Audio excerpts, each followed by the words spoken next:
Welcome, everyone, to the Wizard of Radical Self-Respect. My name's Jared Mello, and I'm the Shepherd of Black Sheep. Hello there to Ty in the chat already. We got to wait for some more people to come in here.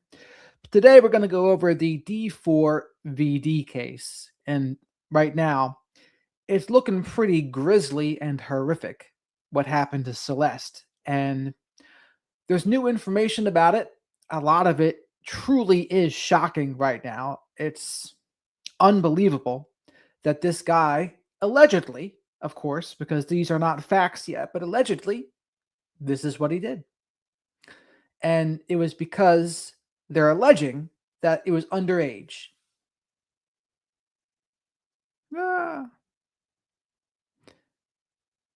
Hello there, Livin. Long time no see. Giuseppe, welcome. Sikorsky, welcome. Apologetic, welcome. As more people come in here, I'm going to show you the shirt that I have. Rooster's working on a shirt too, but I have a Black Sheep, a Revenge of the Black Sheep shirt with the design.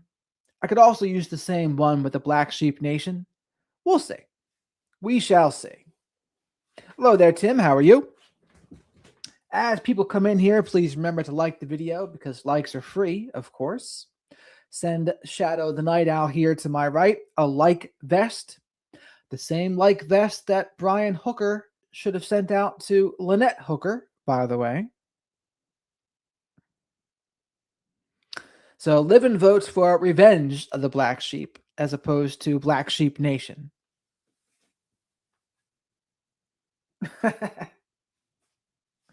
So yes, also spank the like button too. But this is the design. It's a basic design here. Hello there, Rooster. So this is one design that I like. That's basic. Revenge of the Black Sheep shirt with the claw marks. That could also be in a Black Sheep Nation shirt too. Rooster has one of them he's going to be bringing up as well. Now, they did not find Lynette Hooker yet, as far as I know. There's been nothing. There has been no new developments in that case. No charges against Brian Hooker. No new evidence. No body. All right, Charity. So I want to give people some options to see what they would like. Shadow still needs that tux and top hat. We'll get there, Giuseppe. One thing at a time. Hello there, Julie and Danielle and Christy.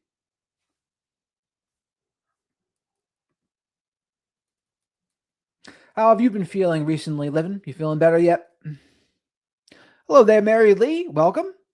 Everyone. Flock of Black Sheep. Welcome, Mary Lee 30 to the chat here. Newcomer. We have a pretty awesome group here. A lot of Pisces fishies here as well. It's more like just like the claw of a scratch mark, but it doesn't have to include that claw mark just to make it look more, I don't know, edgy. That's the word for it. But it doesn't have to include that. Ultimately, it's what people would like, right? I'd want people to be able to wear it because they actually like it. Julie loves to say, spank that like button. Hello there, China Doll. Hello there, Jackie. If you're referring to Brian Hooker, absolutely. Me too, Butterfly Girl. Shadow does too.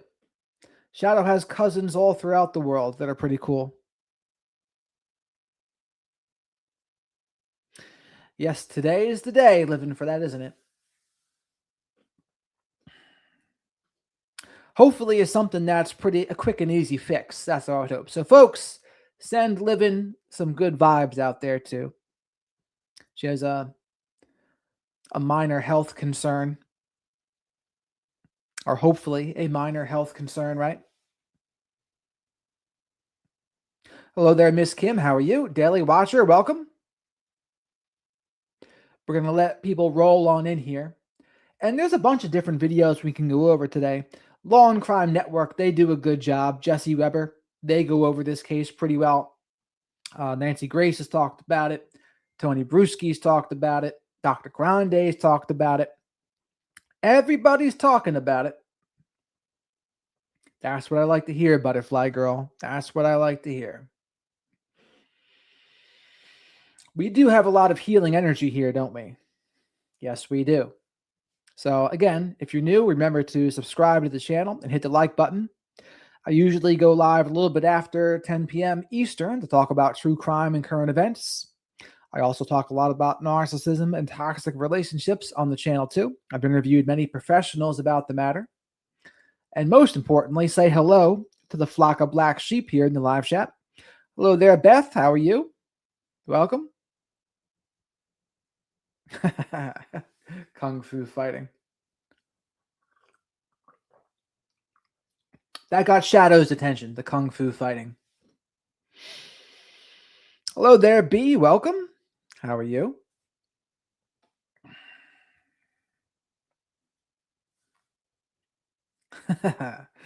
Julie got some rapping in her background for sure.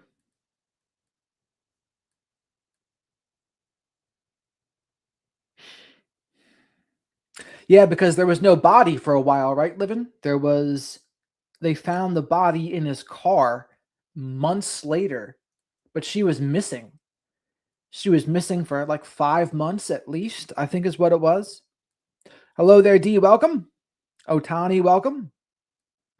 It's wild that, in his defense, they're going to say, oh, well, he didn't do it. He wasn't the cause of death. We'll see what they say, but it doesn't look too good for him. That's a long time, May to September. May, June, July, August, September. About 5 months. Hello there, Bethany. Welcome.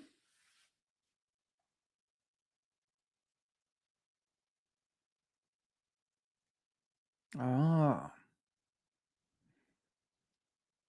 Well, we're going to learn more about this in this video today. There's a few things to go over with it.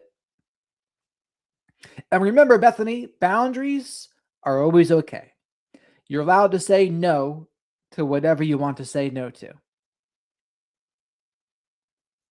Hello there, Maureen. Welcome.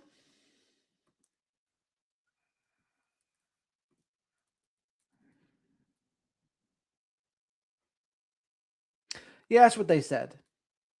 In his car, mind you. And there's new information about it that we're going to learn about today. And you'll see.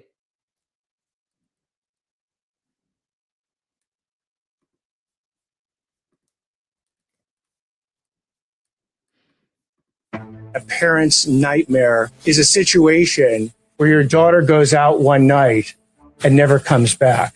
Their grief is uncalculable. The LA County District Attorney has just made a big decision regarding criminally charging singer David in connection with the murder of 14-year-old Celeste Rivas Hernandez. It was a shocking press conference where we learned never before heard details of this case and investigation, and where some of the questions we have had for the last 7 months have been answered. Welcome to Sidebar, presented by Law and Crime. I'm Jesse Weber. Hey, real quick, before we go any further, I got to tell you about this app that I think you're going to love. It's our partner, Upside. So Upside, get on your first tank of gas. All right, huge day in David news. There was a big press conference that was held by the Los Angeles District Attorney's Office. I'm talking about LA District Attorney Nathan Hochman. This is in conjunction with the LAPD. Now, you're going to hear some dark things because there's a few different videos we can go over from Law and Crime Network here. They're very dark. All of them. So that's your warning. In this room, they were flanked by a mugshot, a new mugshot of David, and a picture of Celeste Rivas Hernandez. We have finally learned. So the TLDR and the backstory. D4vd is basically a TikTok artist, but he was kind of up and coming. I think he was just at Coachella, actually. But what happened was this woman was missing for a while. She was under 14 at the time, 12 or 13. And allegedly, this guy, D4vd, was having intercourse with her. So statutory, great. And Celeste was going to be a witness in that. But D4vd did not want to get caught up in all that. And so to escape it, He had the bright idea of thinking, oh, I'll just get rid of her, period. That's what the prosecution is alleging. But it's not fact. That's what the prosecution is alleging, that he did that. And we're going to learn more about the gruesome details here. But he's 21, Celeste 14. So for them to be involved in any way, that was not a good thing in any way. And then he just made it worse for himself, though. Like, okay, it's bad enough if you're going to do the statutory thing, but then to do this, it's like, holy mackerel. Now, again, it has to be proven, and we're going to talk about both sides of it, but we'll see. Whether David will be criminally charged and with what. And remember, this comes on the heels of what we reported last week, the arrest of the 21-year-old romantic homicide singer on suspicion of the murder of 14-year-old Celeste Rivas Hernandez. 7 months ago, her reported decomposed and dismembered body was found in the trunk of a car reportedly registered to the singer. And it was confusing because he was arrested but not charged last week. And we thought, that's strange because our reporting was, and we saw this from TMZ and other outlets, that a grand jury had reportedly been hearing evidence for quite some time in this case when the arrest came down. So why was he arrested and not charged? And we speculated and wondered, did the grand jury not believe there was enough evidence to charge him with a crime? Maybe it wasn't a grand jury with the power to indict, maybe just to hear evidence and lock in testimony. Maybe they were still hearing evidence when the arrest came down. And that's why you saw, and we've heard this a little bit from TMZ too, whether or not the LAPD and the DA, maybe their offices were not on the same page. You go to this press conference, that was not the case. I'll get to it in a second. So remember what also happened last week. The LAPD, the PIO, released a statement. Detectives from Los Angeles Police Department Robbery Homicide Division have arrested David Burke, a 21-year-old resident of Los Angeles, for the murder of Celeste Rivas. Burke is being held without bail. The case will be presented to the district attorney's office on Monday for filing consideration. That's today. Now, this also came in from the LA County District Attorney's Office last week. Greg Reisling. Good evening. Our office is aware of the arrest of David Anthony Burke by the Los Angeles Police Department. The case is expected to be presented to the Major Crimes Division, at which point prosecutors will review the facts and evidence to determine whether there is sufficient evidence to file charges. At this time, additional information is not available. We will share an update on Monday once a filing decision has been made. So you hear that language and you wonder, again, were they on the same page? Now, LAPD Captain Scott Williams told NBC last week regarding David's arrest at this home in the Hollywood Hills,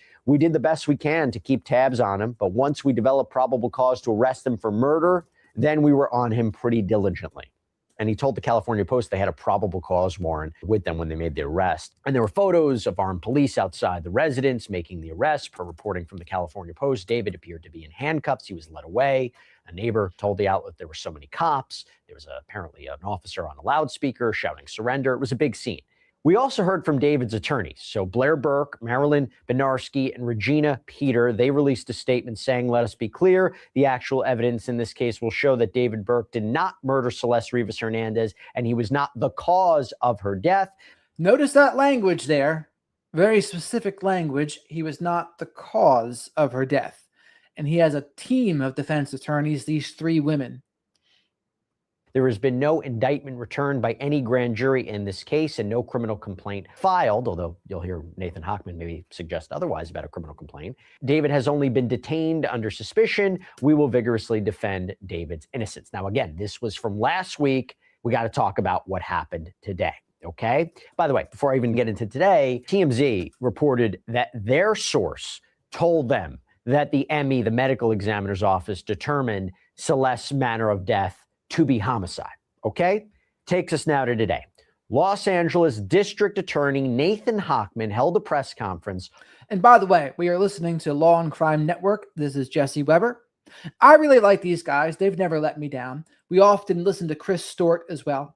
And Shadow wants me to remind you all to like the video because likes are free. Spank the like button. So throw Shadow here a like vest and leave your DNA on the like button as well, and subscribe to the channel. And most importantly, say hello to the flock of black sheep here in the live chat. Lots of Pisces fishes in here too. You can also call them Black Sheep Nation. And super chats, super stickers, becoming a channel member, and gifting channel memberships. Great way to support the channel as well. Helps me pay for Hootie snacks for Shadow the Night Owl. And I think the next members only stream will be tomorrow night. So today's Wednesday. So tomorrow night at a point. Like about 8 p.m. or 8:30 p.m. Eastern, we shall see. But I'm thinking like probably about 8 o'clock, 8 p.m. Eastern. Alongside members of the LAPD, including Scott Williams, who I mentioned before, even indicated Beth Silverman will be the lead prosecutor on this case, which is interesting because we had previously reported she was the one who was apparently presenting evidence to this grand jury. She's a career prosecutor, particularly in homicide cases. And this was the moment, after 7 months, when Nathan Hochman announced the charging decision for David Anthony Burke. David. Today, I am announcing the charges against David Anthony Burke, the musician known as David, spelled D4vd, in connection with the brutal and horrific murder of Celeste, a 14-year-old at that time. These charges include the most serious charges that a DA's office can bring. That is first-degree murder with special circumstances. The special circumstances being lying in wait, committing this crime for financial gain, or murdering a witness in an investigation.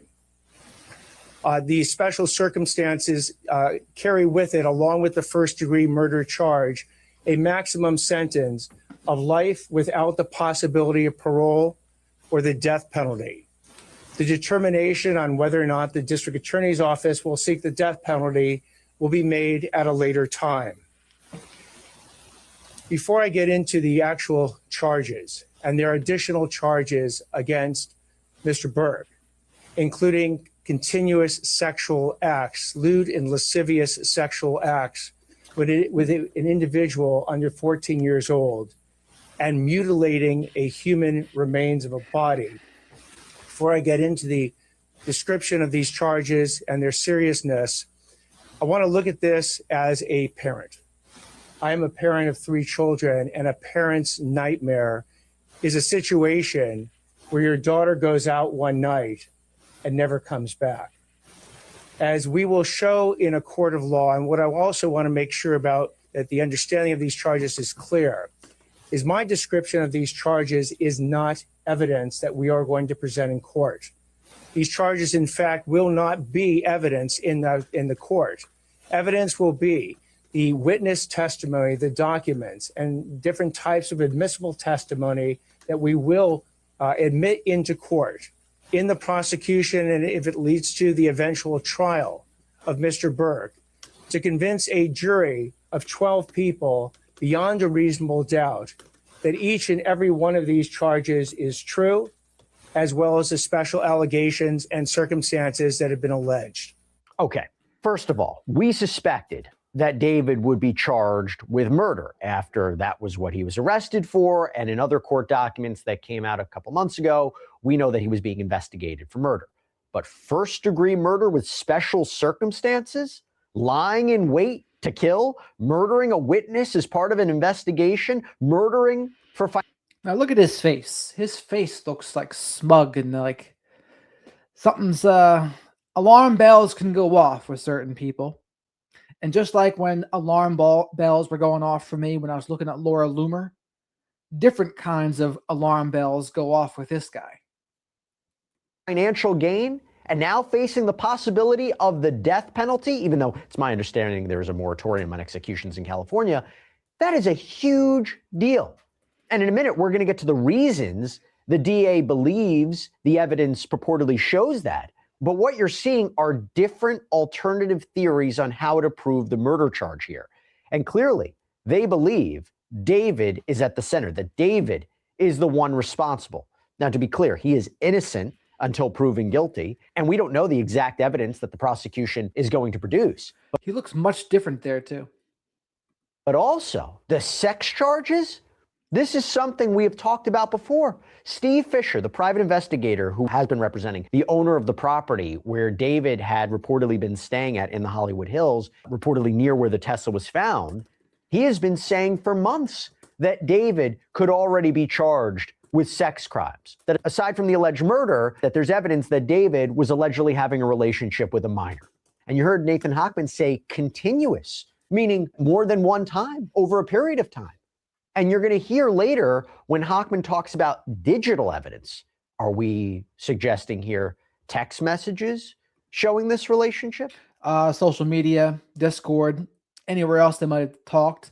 Maybe they sent illicit pictures to one another. And when you're young as she is, that is CP at that point. Photos, videos, witness statements of those around the two, maybe? And I'll tell you what, this is the part of the press conference where Hochman talks more about the alleged crimes, and he goes into the different theories. Again, lying in wait, murdering a witness. Take a look. On April 23rd, 2025, as been alleged by the complaint, Celeste, a 14-year-old at that time, went to Mr. Burke's house in the Hollywood Hills. She was never heard from again. On September 8th, 2025, as alleged in the complaint, Miss Celeste's remains, her dismembered and decomposed remains, were found in 2 bags inside of a front trunk of a car registered to Mr. Burke. Thereafter began an investigation. The investigation was to determine who killed, who murdered Celeste months and months before. That investigation was carried out in unison and in partnership between the LAPD's Robbery Homicide Division and the District Attorney's Office. At every point in the investigation, through the arrest and the filing of charges, the LAPD and the District Attorney's Office have worked in lockstep. There's been no disagreements amongst these entities in deciding how to proceed with this case, ultimately leading to these charges today. So what you have as well with these charges is that, again, there are 3 sets of charges that have been brought. The first-degree murder. 3 sets of charges. This is important. First-degree murder with a special circumstance. Murder with special circumstances. And again, those special circumstances are lying in wait. That Celeste went to Mr. Burke's home on the night of April 23rd, 2025, as alleged in the complaint, at his invitation, and again, was not heard from again. The second is a special circumstance being that this murder was committed for financial gain. As the evidence will show in court, the financial gain was for Mr. Burke to maintain his very lucrative musical career that Celeste was threatening on that particular night. The third charge, in addition to lying in wait and for financial gain, is murdering a witness to an investigation. In this particular case, as the evidence will come out in court, the witness to the investigation was Celeste. And the investigation was into the lewd and lascivious sexual acts committed by Mr. Burke. It is the subject of count 2 of this complaint with Celeste while she was under 14 years old. Wow. So that's part of it right there. Under 14 and those acts. It seems a fair interpretation would be she allegedly goes to this house, this property that David, they're going to be saying allegedly lured her there or got her there, invited her there. And either he allegedly wanted her there because he planned to kill her, again, if the allegations are true, these are the allegations put forward, but that she was what? Planning on going public or telling someone about their relationship, planning to go to authorities about this relationship? I don't know. But that this was essentially going to risk his career. So he allegedly kills her to keep her quiet, make sure his album, his endorsements, his tour wouldn't be affected. I'm wondering if that's going to be the argument. I wonder if that's going to be the theory of the case. And I assume that's going to be the argument. Now, how will they prove that? How will they prove that intent based on the circumstances and timing of this alleged killing? Text messages, witness statements? We shall see. Now, Maureen brought up a good point because there's 40 terabytes of data that the prosecutor's office has. Now, the defense is complaining that they haven't gotten it, and we're going to hear about that in one of these videos here, the back and forth with that. But so far, the defense is saying they haven't gotten it. The prosecution has their reasons why. They think, well, it's going to take a lot. That's a lot of space, 40 terabytes. So we'll see. But again, different theories here. And remember, I just go back to this, and I don't know if this for sure, but during the grand jury, it was reported by certain outlets that this record executive had testified. I mean, again, allegedly, what do the people around David know? What were they told? What did they communicate to him about his career, about his finances? Just things I'm thinking about right now. And then we go into where Hochman talks about Celeste's family. I had the chance to meet with some of the family members of Celeste, and their grief is uncalculable as to what happened to their daughter. What they have demanded, what we have assured them that the district attorney's office working with LAPD would give them is the idea, is the proof beyond a reasonable doubt on who killed their daughter, on how their daughter was killed, when their daughter was killed, and bring that killer to justice. That killer that we have now charged is David Anthony Burke.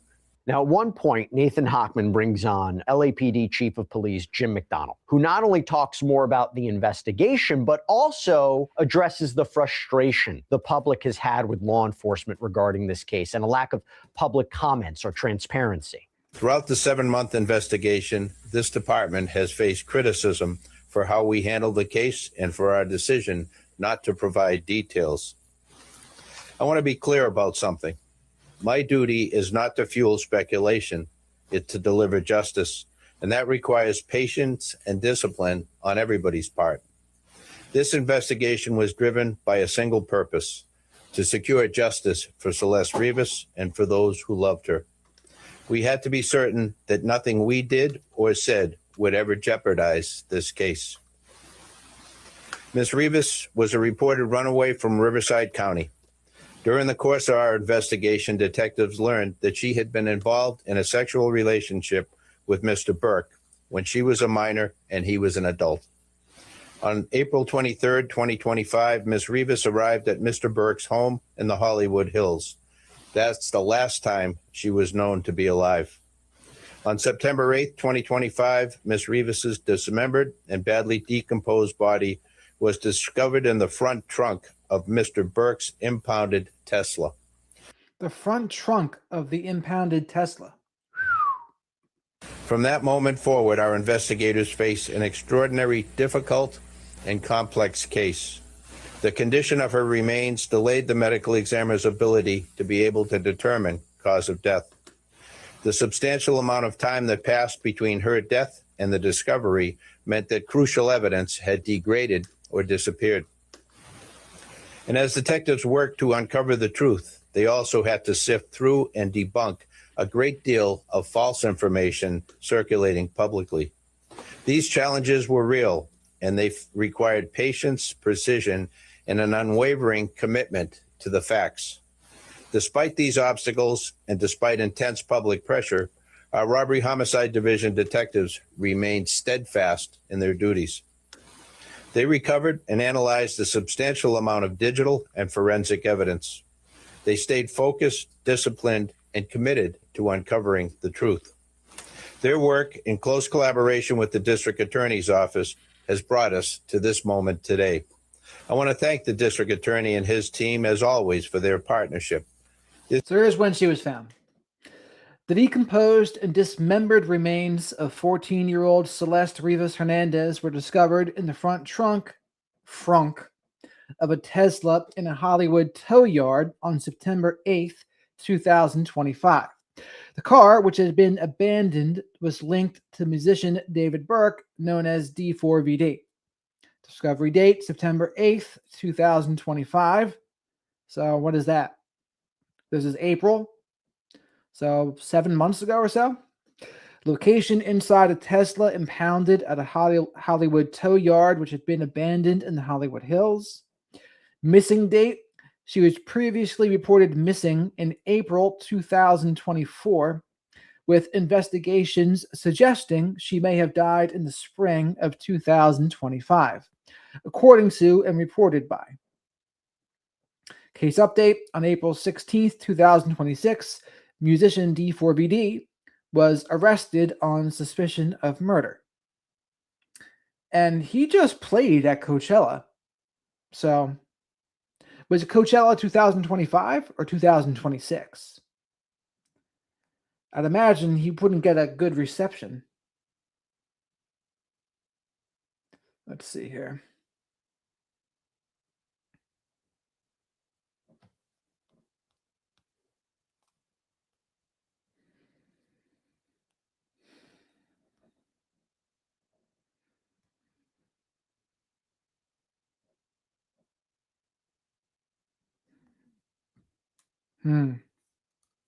This case demanded coordination, persistence, and a shared commitment to justice. And that makes sense. He's not wrong. You don't want to say too much that could jeopardize a case, give a criminal defendant ammunition to say the investigation was tainted or the prosecution is tainted or that you had blinders on and we're only looking at one person without looking at exculpatory evidence. But you also have more about cause of death, right? Which hasn't been publicly released because of a court order. The medical examiner's records have been sealed.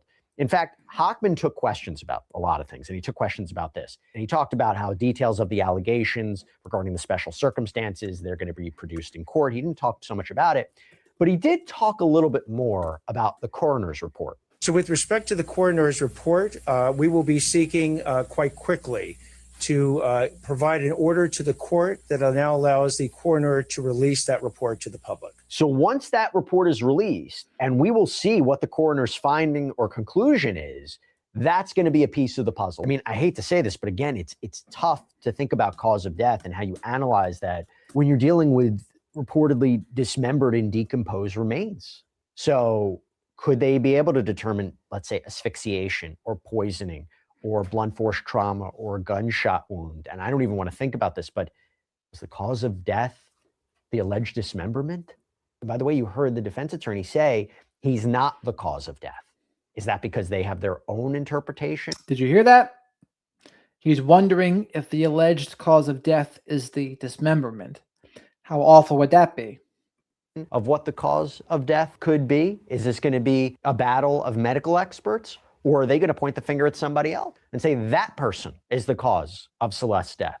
And Hochman was asked, why did it take so long to make an arrest here, given, again, the body was allegedly found in David's car, and you look at the state of Celeste? I think the police chief got it right, that in a situation where you don't have an eyewitness account, or we can't point to a video that shows the killer killing someone, you have to go through the very rigorous and thorough investigation to look at all the digital and forensic evidence. You have to speak with witnesses, often who are cooperative and some who are not cooperative, in order to obtain all the information necessary to decide who did what, when, how, and what their mental state was at the time. That is what we've been doing over the last, between September 8th, roughly, and today when we bring these charges on April 20th. So again, it's a type of case that you want to make sure you get maximum information. And by the way, if there's anyone out there that has material information about this particular murder or any other actions taken by Mr. Burke, please come forward to the Los Angeles Police Department, come forward to the LA County DA's office and report that information. So it gives us an idea of the evidence, maybe lack of evidence. You talk about a smoking gun, that one thing. No, totality of the evidence, all of the evidence, not one thing. Some cooperative and non-cooperative witnesses. Is anyone working under an immunity agreement to provide testimony? We talked so much before about Neil Langston, David's purported friend, how he was arrested in Montana for allegedly failing to appear as a witness, seemingly in this case. What was it, in front of the grand jury? TMZ had reported that he had only testified for 30 to 40 minutes. If that's the case, was he uncooperative? Is he a witness? I can't say for sure. Neil Langston did not come up today. Now, according to Hochman, the investigation is ongoing. They believe they have a strong case because of the totality of the evidence that was obtained by the LAPD robbery homicide unit. They talk about the work that the DA's office has done. They believe they can prove these charges, the special allegations, the special circumstances. And this is where Nathan Hochman discusses whether anyone else will be charged. Is it possible that you will be arresting other people within his circle? And did he act alone in this death? Again, with respect to whether or not there's any other individuals or going to take any other actions, You will know about them if we do, but at this point, I'm not commenting. Do you believe that you know how she was killed beyond it being homicide? The actual cause of death? The coroner's report will be released shortly. Because it is not currently released, I'm not going to be commenting. But was it determined, not that, if you won't say what it was, but has it been determined how she was killed beyond it being homicide? The coroner has made a determination on how Celeste died, and at the point that the coroner's report becomes public, we'll be able to comment on it. Was there a specific breakthrough last week? Is there physical evidence that ties David to this murder? There is physical evidence and there is forensic and digital evidence that we intend to present in court to prove these charges beyond a reasonable doubt. Only a couple more questions. Yes. Your investigation, and just to his question, are you able to tell us exactly what the smoking gun is? And also, if you can address the issue of his visit to Santa Barbara, and that, how does it connect with the murder? So with respect to the actual details of the evidence we're going to be presenting in court, I'm not going to do that today.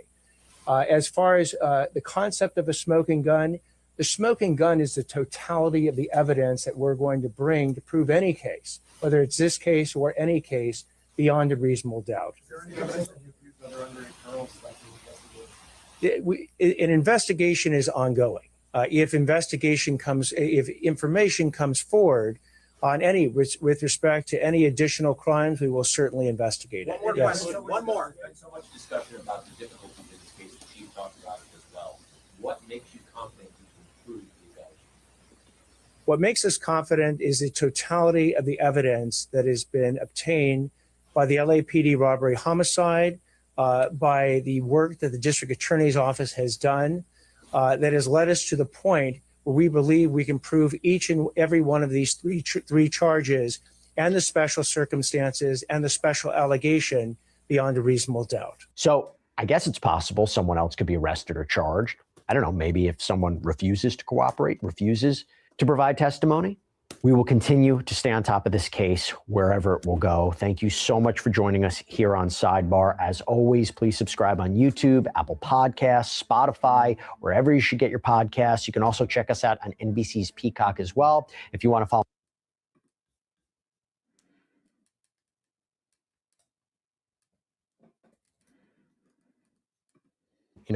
I don't. We believe that Mr. Burke is entitled at the earliest opportunity to an open preliminary hearing. And by the way, please remember to like the video because likes are free. Leave your DNA in the like button. Send a like vest to Shadow the Night Owl here. Say hello to the flock of black sheep in the live chat, Black Sheep Nation. And subscribe to the channel if you're not already. Hearing and the proceedings not be done in secret. So we are asking for a preliminary hearing to be set at the earliest possible date. David was in court. The criminal complaint, including the complex murder charge, has been made public. And I interviewed the Los Angeles County District Attorney about what is going on right now. Lot to get into with the latest in the murder case of David, the man accused of brutally killing a 14-year-old girl. We want to break down the statements, what to expect from an upcoming hearing, whether this is a strong case, what the evidence may be. Is there a tension between the LAPD and the DA on charging David? A lot to get into. We're going to start right now. Welcome to Sidebar, presented by Law and Crime. I'm Jesse Weber. By the way, if you're into content creation, if you're putting things out on social media, have you ever wondered how we're weak and then 50% off? So a lot more David news we got to break down. We have the criminal complaint. We have his first court appearance. I have my interview with the Los Angeles County District Attorney regarding the timing of these charges, because there was a theory that the LAPD and the DA's office, maybe they weren't on the same page. We have a statement from David's family. So much to get into. And I also want to bounce this off of my guests later on in the show to make sense of what may be happening behind the scenes, okay? Now, this piggybacks off of what we talked about yesterday when the 21-year-old singer, the romantic homicide singer, was officially charged by the LADA in connection with the death of 14-year-old Celeste Rivas Hernandez, whose decomposed, dismembered body was found in the trunk of a Tesla reportedly registered to David back on September 8th, 2025. Now, to be clear, before I even get into the criminal complaint, David is innocent until proven guilty, okay? These are merely allegations, okay? They haven't been proven in a court of law. Just want to make that clear. Now, I'll tell you what, instead of going to the presser from yesterday that was held by the LADA, because we played all of that in our prior episode from yesterday, what we didn't have yesterday when we did that episode, but we have right now, is the official criminal complaint. It was filed, it has been released, we have our hands on it. So let me read to you. On or about April 23rd, 2025, in the county of Los Angeles, the crime of murder was committed by David Anthony Burke, who did unlawfully and with malice aforethought murder Celeste. Premeditation, malice aforethought. A human being. So you're talking about a premeditation, you're talking about an intent to kill. It is further alleged that the murder of Celeste was intentional and was carried out by the defendant.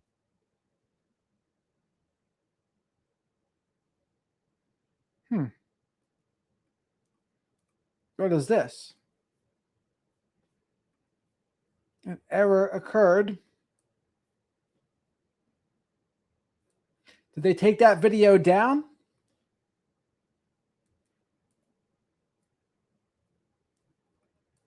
Murder Celeste, a human being. So you're talking about a premeditation, you're talking about an intent to kill. It is further alleged that the murder of Celeste was intentional and was carried out by the defendant, David Anthony Burke, for financial gain. It is further alleged that Celeste was a witness to a crime and was intentionally killed because of that fact. It is further alleged that the murder of Celeste was committed by David Anthony Burke and that the defendant intentionally killed the victim by means of lying in wait. It is further alleged that in the commission and attempted commission of the above offense, David Anthony Burke personally used a deadly and dangerous weapon, sharp instrument. By the way, what you're seeing here are special circumstances allegations that could enhance the penalty. So you're talking life in prison, you're talking potential death penalty, even though there's a moratorium on executions in California. So originally, when you had a murder charge, it would be 25 to life with the possibility of parole. If the jury sides or believes that these special circumstances occurred beyond a reasonable doubt, then you're talking about that enhancement. You're talking about life in prison without the possibility of parole or, again, even the death penalty. And look, we knew that he was being investigated for murder. We didn't know these particular theories, right? The main theory here that was revealed by prosecutors was that Burke allegedly invited Celeste to his house, at which point he was lying in wait to murder her, to kill her, because she was allegedly going to report or expose her alleged sexual relationship with David in some way. This is the reasoning why, this is the motivation, right? So again, they said they were making a case against D4vd with other minors, including Celeste. And so they're proposing here, this is the reason why he did it, because she was going to be a part of that case and be a witness against him. And to stop that from happening, he did this, is what they're alleging. That is a crime because she was a minor. So again, the circumstances of that are not entirely clear. I don't know how they're going to prove that, but that seems to be their main theory, which brings me to the next charge. On or between September 7th, 2023 and September 7th, 2024 in the county of Los Angeles, the crime of continuous sexual abuse in violation of Penal Code Section 288.5, a felony, was committed by David Anthony Burke, who did unlawfully engage in 3 and more acts of substantial sexual conduct and 3 or more lewd and lascivious acts with Celeste, a child under the age of 14 years, while the defendant resided with and had recurring access to the child. So not just one alleged occasion, but multiple. Pattern here. Not very good. Not very good for D4vd. Again, how they'll be able to prove that, maybe text, witness testimony, videos, I don't know, photographs. It will be interesting. On or about May 5th, 2025, in the county of Los Angeles, the crime of unlawful mutilation of human remains was committed by David Anthony Burke, who did willfully and unlawfully. So they're saying he is the one who mutilated the remains too. That's also important.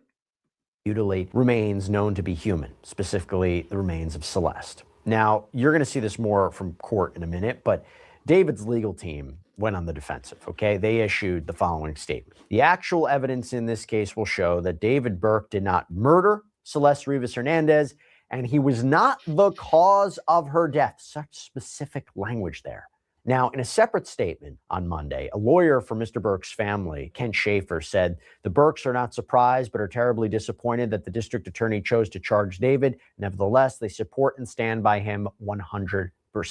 Patrick Steinfeld, a lawyer apparently for the Rivas Hernandez family, said in a statement that family members were, quote, committed to ensuring that Celeste's voice is heard, and added that upon learning of David's arrest, her father, Jesus Rivas, said, thank God, justice for Celeste. And then we go to what happened later on in the day yesterday. David's arraignment, okay, where the defense requested an immediate preliminary hearing. I'm going to explain this afterwards, but take a look. Counsel, on behalf of your client, do you waive formal reading of the complaint, advisement of rights, including armed forces and veterans' rights, enter a plea of not guilty, denying any and all special allegations, enhancements, and priors? Yes, Your Honor. And you're requesting a preliminary hearing within the period? Yes, Your Honor. From the media reports, apparently there have been 4 months of secret grand jury proceedings.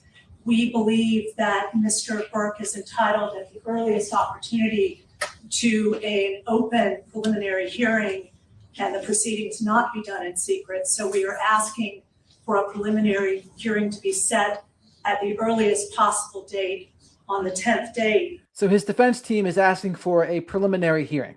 And let's see what the prosecution says to it. Your Honor, we believe the actual evidence will show David Burke did not murder Celeste Rivas Hernandez, nor was he the cause of her death. And we would like to be able to have the evidence come into the light of day at the earliest opportunity in order to establish that. So they want the evidence, but as I mentioned before, there's 40 terabytes of evidence, and that complicates things. But let's see what they say. We're asking for April 23rd as a 3 of 10, Your Honor.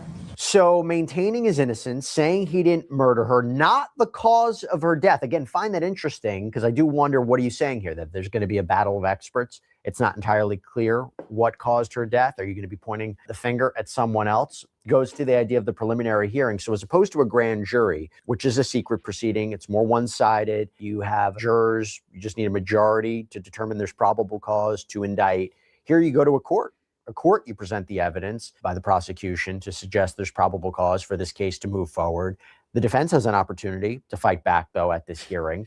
And it's interesting that they're asking for this immediate. They want to put the pressure, it seems, on the prosecution. So again, not the typical grand jury route. I want you to keep that in mind because, again, I interviewed LADA, Los Angeles District Attorney Nathan Hochman, who filed these charges. You'll see what he had to say in a minute. But from there, you get a back and forth in court yesterday on discovery, the evidence in the case, a back and forth on the coroner's report, because as we know, the ME's findings have been sealed. But as you're about to see, maybe not for long. We have been given almost no discovery thus far. We've received a 3-page follow-up report, no autopsy report, and a copy of the complaint. Well, autopsy report, not to leave you hanging, that's the next video. And we would ask the people respectfully to produce discovery at the earliest opportunity. Your Honor, as I've indicated to counsel, there's approximately 40 terabytes of discovery in this case. Moreover, in order to obtain the transcripts from a grand jury investigation, counsel has to file a motion. She knows the way the system works. I'm not able to gather those. They have to be provided after the court orders them released because it was an investigation. Second of all, if counsel plans on going to a preliminary hearing within the 10 days, it is unlikely that there will be very much discovery provided within that period, given the voluminous nature and how long it's going to take to copy onto drives.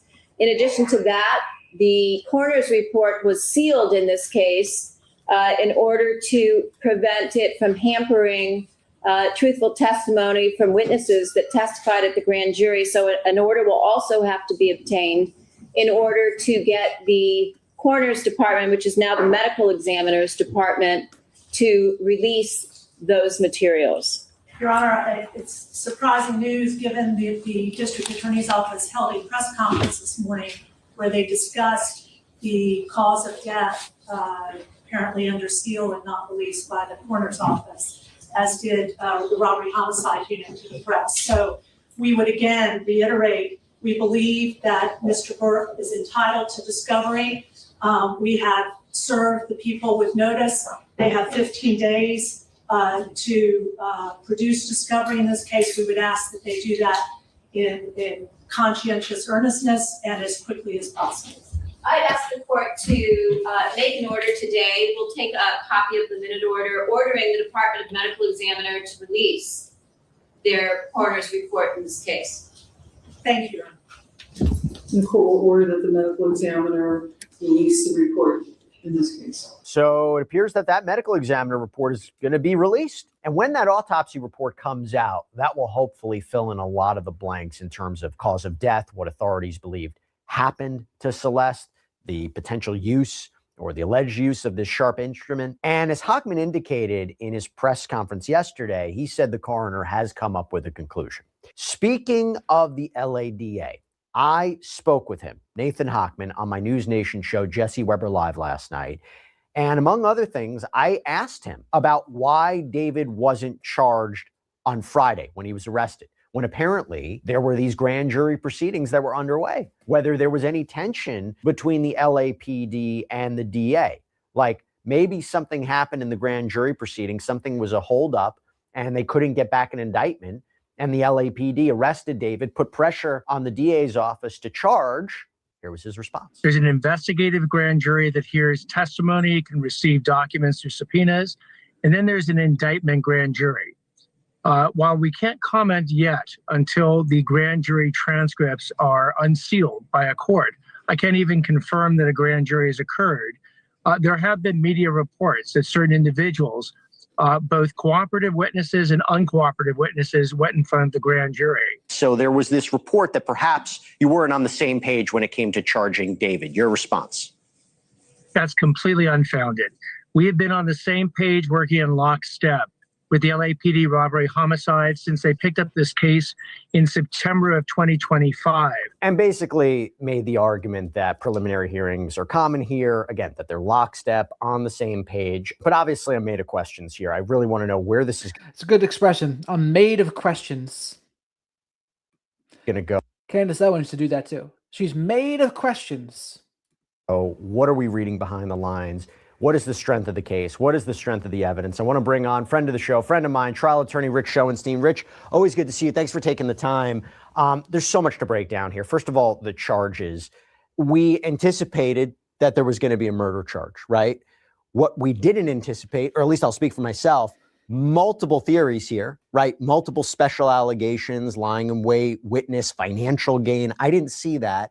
And also the sex crimes charges, right? I mean, that was another big one where there had been this thought, if you want to charge David, if you want to go after him, is there not evidence that he was allegedly involved in a sexual relationship with a minor? You could have arrested him earlier on and then figured out the homicide charges. So I'm made of questions here. First, let me ask you, the murder charge and the way that they're charging it, it seems like they're going different paths towards a potential conviction. Yeah, well, they have three different, you alluded to it, they have three different special circumstances. They have the theory that... what a head of hair this guy has here for an older gentleman too. Well, lying in wait, under the theory that he, I guess, was waiting for her, that he did it for financial benefit, and that he did it because she was a witness to the crimes, which takes you back to the sex crime part of it. She was the key witness to those. And those are all special circumstances that get you up to... So Celeste might have seen him do other inappropriate things with minors as well, hence her being a witness in the case. That was going to be a case, but that case never came to fruition. Now, there's this instead. Murder one, and even potentially make it a death penalty eligible case. How do they prove that? Again, I interviewed Nathan Hochman. He wouldn't reveal too much about that. Obviously, it's an ongoing case, but how are they going to prove that he specifically was lying in wait, that he lured her to the house, that he was concerned about his career, about her exposing him or allegedly exposing him? So I don't know, sitting here today, how they're going to prove any of it, except that obviously they can prove that she's dead and that her body was dismembered, right? Those are the only things, and where the body was found.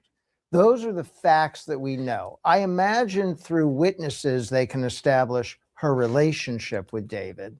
So can probably prove that. But how do they prove without witnesses that it was a sexual relationship? How do they prove without witnesses that he is the killer? I think the theory is he lured her in, murdered her, and dismembered her. How are they going to prove that he did that as opposed to somebody in his ambit or somebody else? A lot of it has been she went to the house. And that's the $1 million question, right? It would be the same thing with similar to Brian Hooker, but not quite. But the thing is, she was found in his car. So that doesn't look good at all, of course, right? But how do you prove from that it was him that actually did it? I don't know. Maybe, I guess if there's maybe any DNA they're able to get from the body, perhaps. I don't know. Yeah. No one, she was never seen again. Yeah. And that is like what they really focused on. Obviously, they didn't get into more details, but I guess that piece of circumstantial evidence, right? They didn't say there was a smoking gun. They said it was the totality of the evidence. Right. They can show she showed up to the house and was never seen again. And it was a property that was in, I don't think it was necessarily one that he owned, but or that was rented for him where he was staying at. I guess they will establish that he was the only one in the house, or maybe there's nothing wrong with circumstantial evidence. There's lots of these cases are built on circumstantial evidence. So the circumstantial evidence is her body was found in his car and it was dismembered. So that is circumstantial evidence. She had a relationship with him. I guess there's evidence that she went to the house, but I don't think we know all the evidence they have because we haven't had this preliminary hearing yet. We haven't seen it. We're going to find out more about the evidence. And the things I'm looking for, what is the scientific evidence, right? They examined her body. What did they find? Did they find his DNA? And what is the witness testimony that they have? Because there's been references to cooperating and non-cooperating witnesses. Who exactly is going to say what? I would imagine that's been a lot of the reason these proceedings have been delayed and pretty secretive. By the way, so you heard me have the back and forth with Nathan Hochman last night, and he said, look, LAPD, DA's office, we've been in lockstep. That, in LA, there's an investigative grand jury that just hears witnesses and maybe locks in testimony, right? And there's a difference between a grand jury that indicts.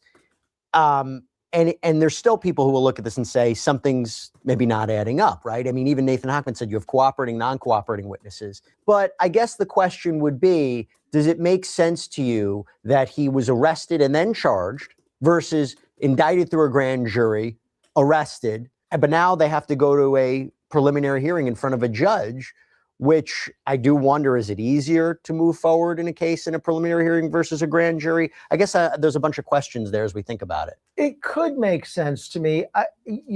Again, there's so much here that we don't know about how they got to this point, and you have to choose the strategy if you're a prosecutor. In theory, it's easier to go to a grand jury because it's completely one-sided, and grand juries usually sign on to what the prosecutors want. That's just date of birth, March 28th, 2005. My holy mackerel. Fact of life. So you would think, in theory, it would be easier to go to the grand jury, but you have to be able to present your evidence, and I don't know if there were challenges to presenting the evidence. I don't know if there was a feeling at some point that we just have to move forward and get him arrested and get him off the street. We can't wait anymore to finish this grand jury process. We don't have all the witnesses yet. I don't know what the holdup was. So I'm not going to assess the strategy when I don't have complete information. Sometimes it proceeds this way and they go to a preliminary hearing and we will find out then more than we know now about what the evidence is. And I mean, he made it seem LAPD, DA's office, we're in lockstep. I asked him, I said, there is a theory here that LAPD made the arrest, put the pressure on your office to charge because there was some hang up in the grand jury. And he goes, it's unfounded. I interviewed Mark Aragos afterwards and he seemed to disagree. One of the things I thought was interesting, and I mentioned this to Hochman last night, was like, when there was an arrest, your office came out and said, we are aware of the arrest. right? That doesn't necessarily, Yeah. like, we're in this together. We knew about it. I don't know. I don't know. I mean, I have a little bit of suspicion there too. The best case would be that they are in lockstep, that they are working together, they are getting along. I suppose pretending to work together is second best. At least they're not actively being hostile with each other.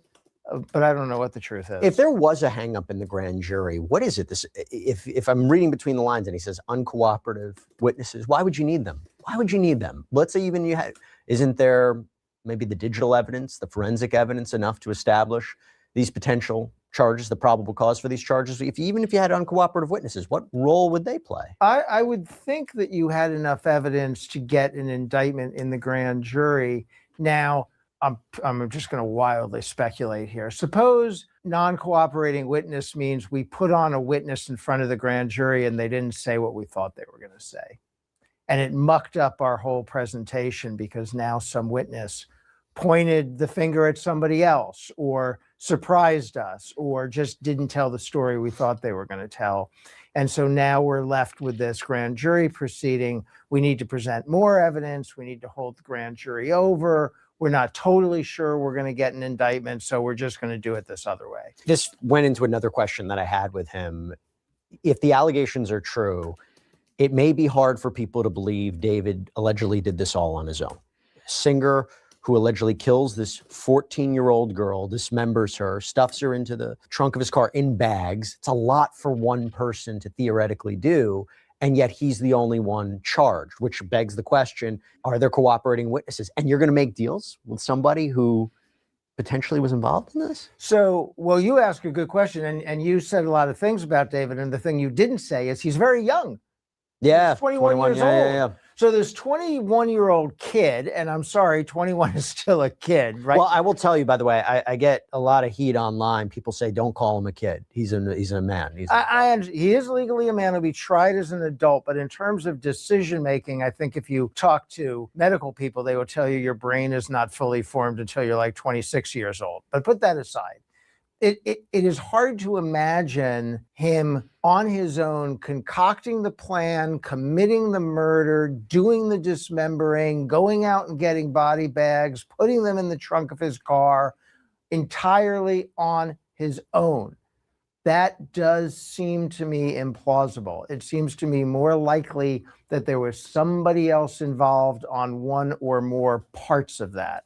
And that could be what this investigation has been having to do. So you think that's true, chat? Do you think there was more than one person involved in this? I mean, oftentimes people like him have a crew that they roll with, you know, so maybe some of that was going on here too. Maybe someone else in that crew did this. I don't know. I couldn't tell you. When I listened to the press conference, when I listened to Hochman last night, it seems to me they are not completely closing the door on charging somebody else. And if you're asking me what would change, whether or not that person decides to cooperate. If they decide to no longer cooperate, maybe they would be charged. I might be 100% wrong, but is that what's maybe going on? That sounds totally plausible. The idea in these kind of scenarios that you have people who are deciding if they want to be witnesses or defendants. And remember, if there are people who are involved, they don't want to testify adverse to him. If they're friends of his, they don't want to testify adverse to him. There's different kinds of help, right? There could be people who helped plan it. There could be people who helped do it. There could be what we call accessories after the fact. There could just be people who know about it or think they know about it. And so if you're a prosecutor, your pitch to a lot of those people is, do you want to be a witness or do you want to be a defendant? Yeah. And it depends. How about that? What do you choose? Do you want to be a witness or do you want to be a defendant? Depending on what you'd be a defendant for, it makes being a witness a little more appealing, right? But then you have to be wary of the snitch backlash. If they think that he is the one who is really responsible for this horrible, violent act, then they will make deals with others in order to pin the responsibility on him. What about this idea? I thought it was very interesting where the defense says that not only did David not murder Celeste Rivas Hernandez, he's not the cause of her death. That's very specific. It makes me wonder Is there a debate about how she died? Is there a debate about what caused her death? And, are we talking, there might be a battle of medical experts to determine. I mean, we don't, again, at the time of this recording, we don't even have the autopsy report. We don't know the cause of death. But am I wrong in thinking that's maybe where they're going? And I don't think they have that. That is what either. I thought when I heard that language too. He is not the cause of her death. Are they going to say the death was accidental, but some people, one or more people, tried to get rid of the body? or are they going to say somebody else did it and then one or more people try to get rid of the body? So if you're the defense in this case, you ask, well, what's the evidence that he did do this? Now, the prosecution will say, well, there's motive. The motive is Celeste was going to be a witness in the case against him. That's a motive to get rid of her. And then the defense would say, well, but what's the evidence? He is the one that got rid of her. And I'd be curious what they say. Because clearly right now, there's enough to arrest and charge him for the crime. Now, as the old saying goes, though, you can indict a ham sandwich. They going to say David, at the end of the day, they're going to say David didn't do it, had no connection, had no knowledge of it. But when you make a more limited statement like he was not the cause of the death, that leads you to suspect it's a more nuanced defense. Yeah, in court, they indicated they didn't have the autopsy report. That's why the court said we're going to basically release it. So how can they make a statement like that unless he told them something? Yeah, well, right. So they would have to have information about how it was she did die, which means he is involved at some level. And then the question would be, even if you're not responsible for the death per se, there are other crimes here that appear to have been committed. I mean, starting with the sex crimes, because it sounds like this legal adult, as you say, was having a relationship with a 13-year-old, which is not legal. And look, the state of her body, the decomposition, the dismemberment, I do wonder if that's going to complicate cause of death. I remember in the press conference, he indicated, Nathan Hochman indicated that the coroner, the medical examiner, did come up with a conclusion as to cause of death. But if they're debating it, the defense, I wonder if there's room. Yeah, I think that defense would point, the defense is going to put the prosecution to the test of proving cause of death. And then of tying that cause of death to this defendant, that's going to be the difficult aspect. And the prosecution's going to try to help that with this motive stuff, right? She was going to be a threat to his future impending stardom, and she was a witness to things that were criminal acts, and therefore he wanted her out of the way. That's why they're going to lean into motive in the prosecution of this case. You don't even have to prove motive generally to get a murder conviction, but it helps. Let's just take a step back. We talk so much about this preliminary hearing. Some people might be like, well, what are you talking about? What is a preliminary hearing? So if you can explain what a preliminary hearing is and why the defense would want it immediately. Like they want a preliminary hearing as soon as possible. Yeah, the defense, so that is a key strategy decision that defendants always have to make. Sometimes they waive a preliminary hearing because they don't want the evidence presented publicly, and they know what the evidence is and they don't want to see it right away. Sometimes they insist on a preliminary hearing. It is an in-court presentation of the evidence of the probable cause for these charges. It's not a full trial on the merits, but it's a presentation by the prosecution of the evidence they have. And if you are... So the reason I think they would maybe dismember her is they weren't expecting the car to be towed, for one, but then you dispose of the parts. Maybe you burn them or something, right? So then there's no evidence. That's what I would think. Strategy includes a possible argument that they didn't even have enough evidence to charge this. Then you want to have the preliminary hearing right away and put the prosecution to the test. Show us what you have. And if you suspect that your prosecutors don't really have their heart in this prosecution, that the police are pushing them, which is one of the theories we went over, then maybe that makes you want to put him to the test. Make him go to court. Make him put this evidence on. We want to know exactly what they have, exactly what they're saying, and we want to be able to challenge it right now. How much of the evidence from the prosecution is usually presented in a preliminary hearing versus a trial down the road? A lot of it. I mean, there's not much reason. And cases develop and investigations develop. But, investigations develop. There's not, I mean, for example, if you had scientific evidence, which you should have by the time you get to a preliminary hearing, there'd be no reason not to present that. If you have basic evidence about their relationship and your theory of the case, you would present that. And would Yeah. So if they ordered a burn pit, that's probably what I'm thinking they're doing with those dismembered parts. Put them in the burn pit, burn them. It's like a cremation, and then there's no evidence, right? we know who potential cooperating witnesses are? Maybe. Maybe. And right, because that's another issue as to how quiet they're trying to keep that. They got to disclose it to him at some point. So yeah. Learn. Okay, look, this is a very big development. There's things that are rapidly happening almost every day now. At the time of this recording, we're still waiting for the autopsy report to be released. And I asked Nathan Hochman about this last night, but I imagine that's going to fill in a lot of pieces of this puzzle. I mean, if he's talking about a sharp instrument, if they're talking about what the cause of death is, that autopsy report is going to say a lot. What would you be looking out for there? Yeah, well, I want to see what it says is the cause of death, and is it conclusive? And does that support the theory of the case that this 21-year-old committed this crime, committed the murder, right? Well, we'll get to the other stuff, and then you have to figure out how are they proving he committed the dismemberment. That's a separate issue. But people want to know what the cause of death was and how certain they are on it. As you know, sometimes autopsy reports aren't certain, and that's a problem in this kind of prosecution. Look, I think it's going to be really, really interesting to explore this and see where it goes. Because again, it's 7 months that people have been waiting for some sort of answer. And to be clear, David is innocent until proven guilty. His attorneys are saying that he didn't do this. So we will see what happens. We'll see what happens when the preliminary hearing happens. Rich Schoenstein, thanks for taking the time. Appreciate it. Always glad to come in. Good of to course. see you. All right. And before I go on here, I want to show you the shirt again. One of the shirt possibilities. Brewster's working on another. But this is the Revenge of the Black Sheep here shirt. We can do another one like that, Black Sheep Nation.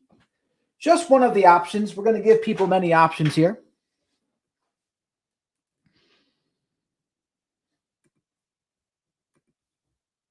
Now we're going to go to the autopsy. Breaking news, the autopsy report for Celeste Rivas Hernandez in the David murder investigation has just been released. Welcome to Sidebar, presented by Law and Crime. I'm Jesse Weber. Okay, so thanks for joining us here on this breaking Sidebar. As I mentioned right here, this is what we've been waiting for in the David investigation, in the Celeste Rivas death investigation. This is the coroner's report. So it just came in. Right. So after David was arrested, after he has been charged with the death of, charged with the murder of 14-year-old Celeste Rivas Hernandez, this is what we've been waiting for. The cause of death. This has been sealed for months. And this is providing a lot of details. I'm going to tell you right now, it is very difficult to read through this. It is gruesome, but this is going to be a key point for both the prosecution and the defense. We know that Celeste's body, the body of this 14-year-old girl, was found in the trunk of a Tesla that was allegedly registered to David in Los Angeles back on September 8th, 2025. And again, this is going to be a key factor in this prosecution as he faces not only first-degree murder charges, because they're highlighting special circumstances here, lying in wait, financial gain, that she was a witness to a crime, but he's also facing sex crimes charges and mutilation of human remains. So I want to go through this. I want to bring on a special guest. I'm not going to do it by myself. I want to make sense of this. I'm bringing on Mary Jambelic, a former forensic pathologist and former chief medical examiner, to go through this. Mary, thank you so much for taking the time. Before we even get started into the details, I would be remiss if I didn't just start with the statement from the County of Los Angeles medical examiner. I'm going to read it verbatim. The County of Los Angeles Department of Medical Examiner determined the cause and manner of death for 15-year-old Celeste Rivas Hernandez as multiple penetrating injuries caused by objects. The manner of death is homicide. Ms. Rivas Hernandez was discovered at 1100 hours on September 8th, 2025 in the front trunk of a vehicle in a tow yard in Los Angeles. And multiple penetrating injuries caused by objects. What the hell could that be? Knives? Is that what that means? Knives? death was pronounced by a detective with the LAPD. A deputy medical examiner conducted an examination of Ms. Rivas Hernandez on September 10th, 2025 at the DME's Forensic Science Center. The cause and manner of death were determined December 9th, 2025. A court order initiated by the LAPD previously prevented the DME from releasing its findings. And this is the statement of Chief Medical Examiner Dr. Ode Akpo. After several months, I am grateful this information can now be released not only to the public, but also to the grieving family enduring loss. It is unfathomable they have had to wait this long to learn what happened to their daughter. The transparency of the information contained in our findings and reports is essential for empowering the community to make informed changes, to effectively reduce fear and allowing the community to take informed action. Making the department's information publicly available is not just about accountability, it is also about social justice and prevention. By ensuring access to this information, we strengthen our ability to learn, to act, and ultimately to prevent the next tragic loss of life. I want to extend my gratitude to our partner agency. And when they say objects, it makes me think it's not a knife, because why wouldn't you just say knife wounds? But penetrating injuries caused by objects, that sounds worse. Agencies for taking the necessary step of filing an order with the court to make this disclosure possible. Mary, I'll first start there. It's not every day you hear a statement like this from a chief medical examiner. Let's start right there. That's true. Sometimes we don't want to release the cause, the specifics about the cause of death in an active investigation, because perhaps it's information that only the killer. And yes, please remember to like the video, folks, because likes are free. Send Shadow a like vest the way Brian Hooker should have done so for Lynette Hooker. Spank the like button, leave your DNA in the like button, and subscribe to the channel if you're not already. And as always, super chats, super stickers, becoming a channel member, or gifting channel memberships, great way to support the channel. And they all help me pay for Shadow the Night Owl's Hootie Snacks. This is Shadow the Night Owl right here. He's the mascot and spirit animal of the channel. And say hello to the flock of black sheep here in the live chat. Black Sheep Nation, we call them. Great group of folks, very eccentric. Would know. And so that's understandable that that might be obscured initially. But I think what the chief medical examiner in LA is saying is that they had this information, they wanted to release this information, and they were thwarted in doing so. And when you hear, I'm reading from it, right? So the date of the injury, they say, is unknown. The place of the injury is unknown. Pronounced date, time, September 8th, 2025, 11 a.m. Date of examination, September 10th, 2025. And it was completed, right? So December 9th, 2025. Is that time span typical? I think from September to December, that's reasonable because they're awaiting certain specialty ancillary tests, such as toxicologic examination. And it's much harder to do on a decomposing body than if it were fresh deceased. So the fact that that takes a couple months to get that information so that that's part of the whole picture of, what happened to this poor teenager, that's reasonable. And just to be clear, as we talk about this, David is innocent until proven guilty, and his defense attorneys have said that he did not murder Celeste and he is not the cause of her death. So I want to go through the specifics right now. Again, it is not easy to hear this, but this is going to be an important part of the legal case. So her cause of death has been ruled multiple penetrating injuries. Her death has been classified as a homicide. I'm going to read verbatim. And by the way, they put diagrams in here as well, but 2 penetrating wounds of the torso, right abdomen with injury to liver, left chest with penetration of underlying intercostal space and cortical disruption of adjacent ribs. Other findings, bilateral dismemberment of upper and lower extremities, multiple additional skin defects. Yeah, I mean, these bastards need the death penalty, whoever did this shit. It's like, this is out of control. They deserve the death penalty like the FedEx driver does. What's his name? Tanner. Out of control. It's tough to imagine how people can do that. But it's like, there are humans that seem like they're just not humans, right? There are some people that have so little empathy and none, I would say. It just doesn't seem like they're the same race, but they are. Not part of the human race, but unfortunately, they look like humans. But on the inside, monstrous. Death was pronounced at the scene. Autopsy examination was limited by extensive post-mortem changes.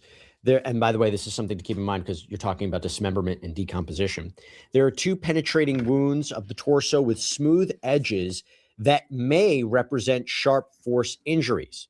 The wound on the upper abdomen penetrates the liver, and the wound on the left chest penetrates one of the left intercostal spaces with disruption of the adjacent ribs' cortical surfaces. The left lung appears intact.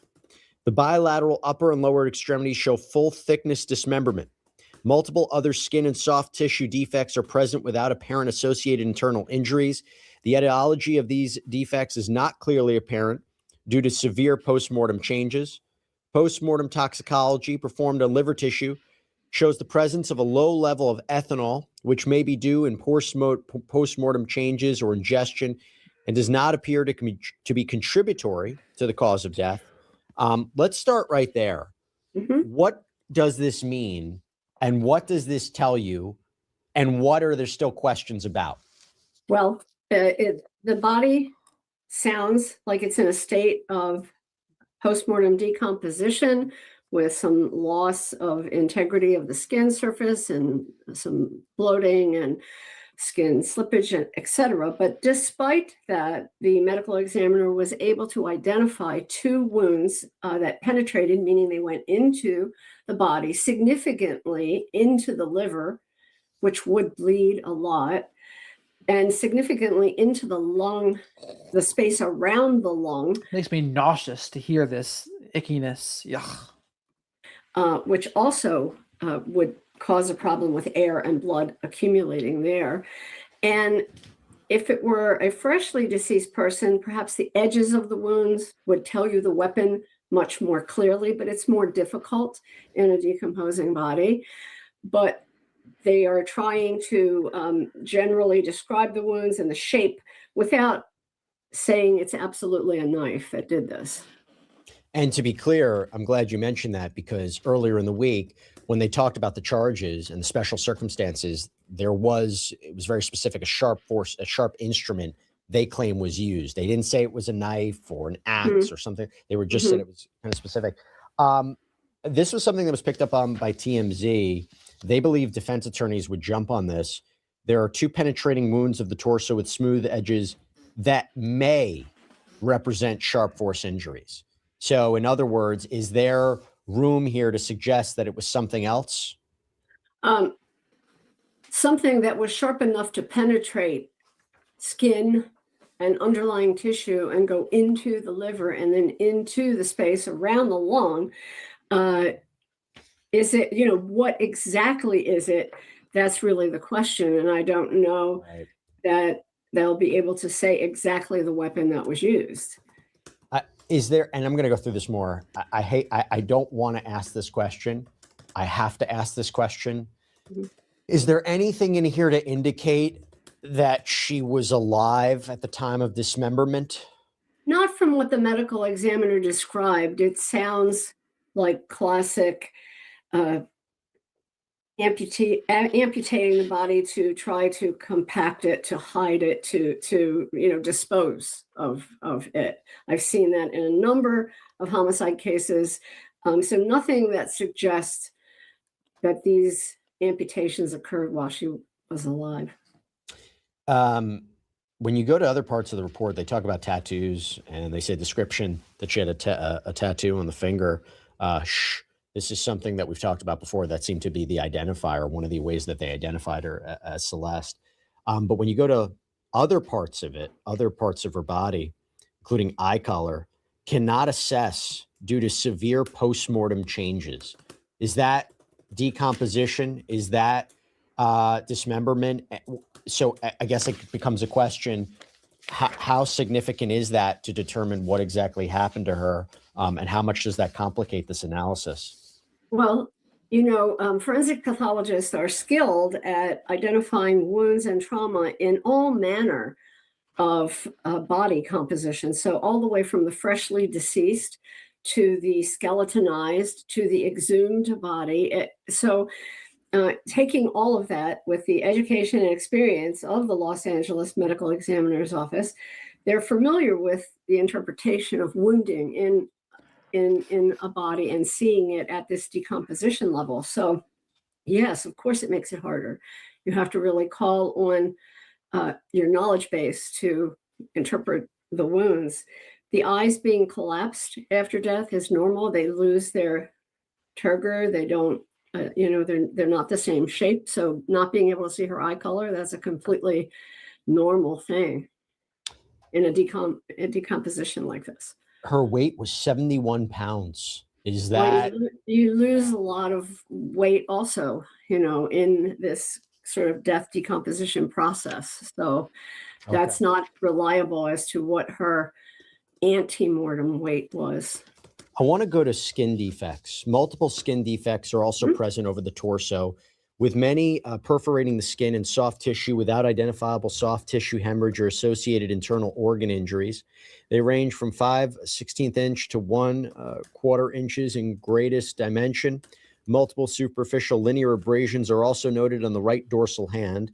The upper and lower extremities show full thickness dismemberment with relatively flat cut surfaces through the soft tissue and bone.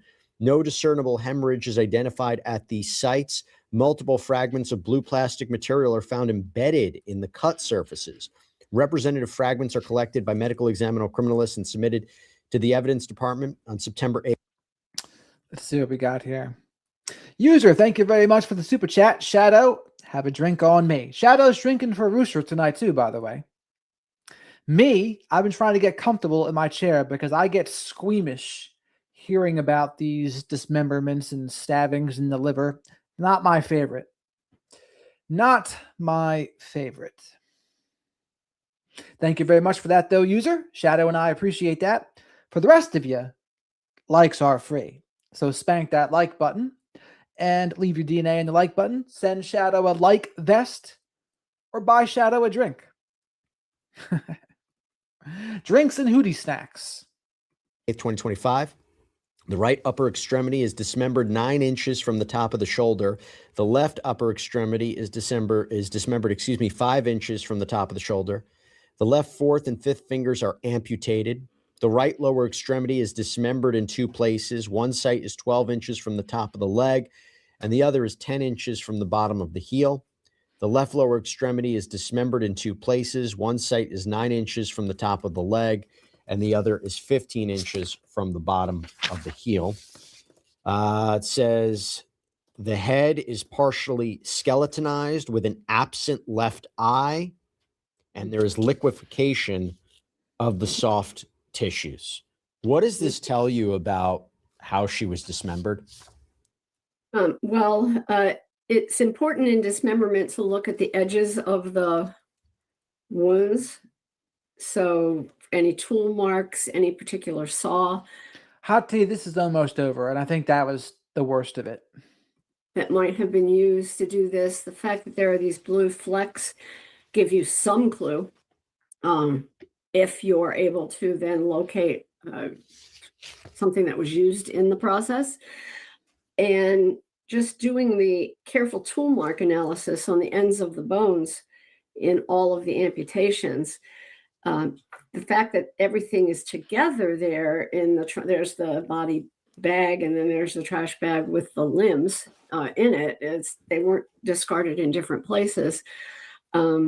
So you have a lot of material to work on to try to figure out what was used to cut through the limbs. What amount of effort or tools would be needed to do something like this? And based on the description, I hate to say this, is this someone you would suggest is sloppy, that has never done this before? Does it look disoriented in a way? Just trying to make sense of it. It's interesting because many people, when they try to dismember a body, they'll try to go for the joint. Somehow they think that's a good place to go when that's a really complicated place to disarticulate a limb. And so the fact that they didn't go for the joint says something about their logic. They were making cuts, presumably to be able to confine her and fit her into a certain amount of space.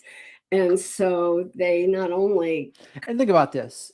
If he's the one who did it, he did all of this just to avoid those underage charges, right?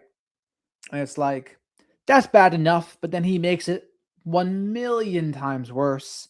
And maybe the people around him are like, oh, we got to save your dollar signs. We got to save your business moving forward. And maybe he's the one thinking that, right? So that's what happens at the root of someone that is completely self-centered, lacks empathy, and wants what they want, regardless of the cost.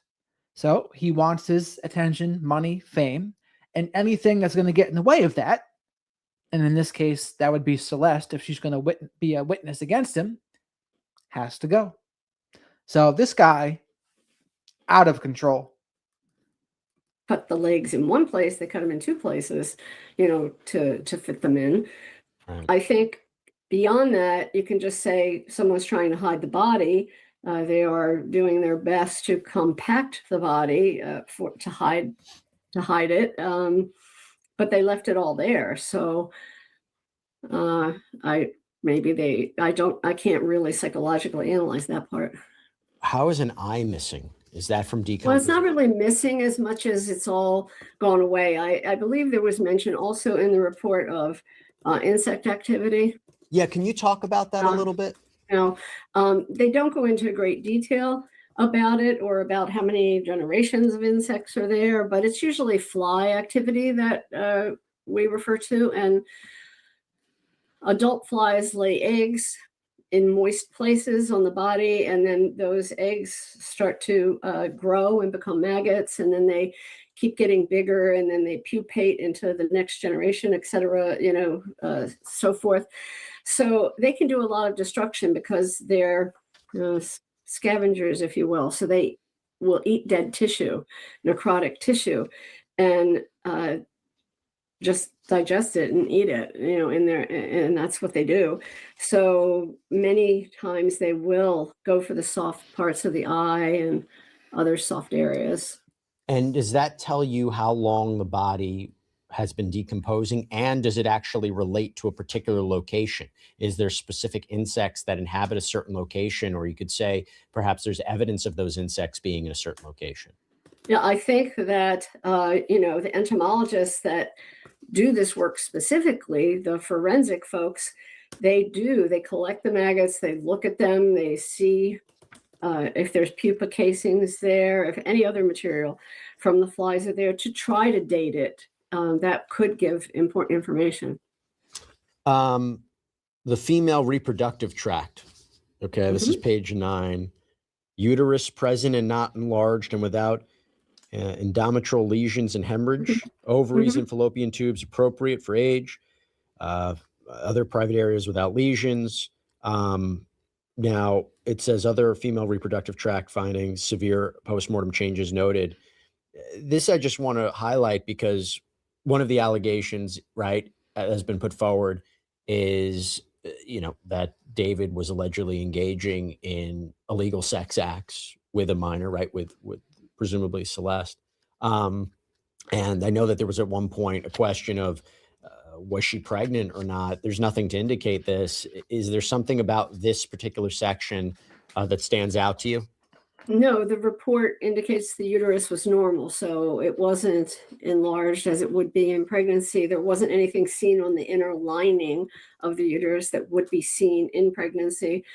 The external genitalia, the description is of decomposed tissue. So whether there was forceful penetration there, because of the advanced state of the decomposition, it wouldn't be seen. I just want to go back to the skin defects. This is a part that we didn't talk about, or maybe we did. I just need to know if this provides any more information. Skin defect, 3/4 inch. Entrance involving the right abdomen, 21 inches below the top of the head. 1 inch right of midline is a 3/4 inch length penetrating wound with smooth edges. The wound is orientated in the 3 o'clock and 9 o'clock directions.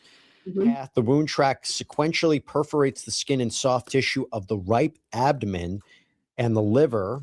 The wound track has an approximately depth of 1.5 inches front to back. The skin defect involving the lateral left lower chest, 15 inches below the top of the head, 6 inches left of midline, is a 9/16 inch penetrating wound with smooth edges. Path, the wound track sequentially perforates the skin and soft tissue of the lateral left lower chest, left intercostal space, and enters the left chest cavity. The wound track has a depth of at least 2 inches left to right. The adjacent ribs show disruption of the cortical bone. Is this anything that we haven't touched on? Those are the serious fatal wounds that are described by the medical examiner. As I said, going into the body cavity and hitting the liver, which would bleed extensively, and then hitting the pleural cavity on the left, causing air and blood to fill up that space.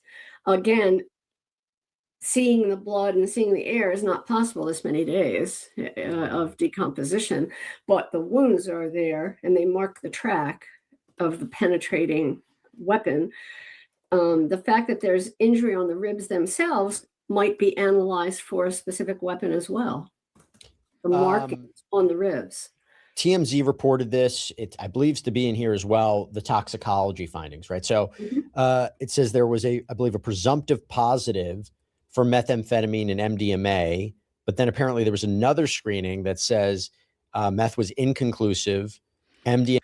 It's wild that you can still test for drugs that long, right? I wouldn't have thought so, but. And MDMA was not detected, that Celeste may have had alcohol in her system, didn't contribute to her death. I think we touched upon that before. Right. What, if you're reading the same thing, correct me if I'm wrong, but what does that tell you? Well, just referring to the toxicology screening, you can screen for drugs and there can be interfering substances that might look like it's positive for a drug. And then when you do the in-depth analysis to confirm if that's present or not present, that's the more definitive test. So the not detected results after the screening is more relevant, that she didn't have that in her system. The alcohol, you can form alcohol, ethanol, after death in the decomposition process. And so having some there in a decomposed body is not indicative of imbibing the alcohol. And just one more thing I want to touch upon. Just towards the end, just goes into more of the report, how when her body was found, she was wearing a tube top, underwear, leggings, and socks. I observed multiple holes in the front and back of the tube top. She was missing both arms above the elbows and both legs above the knees. The decedent was in an advanced state of decomposition demonstrated by foul odor, discoloration, liquefaction, insect activity, partial skeletonization, and skin slippage. Goes on at another point.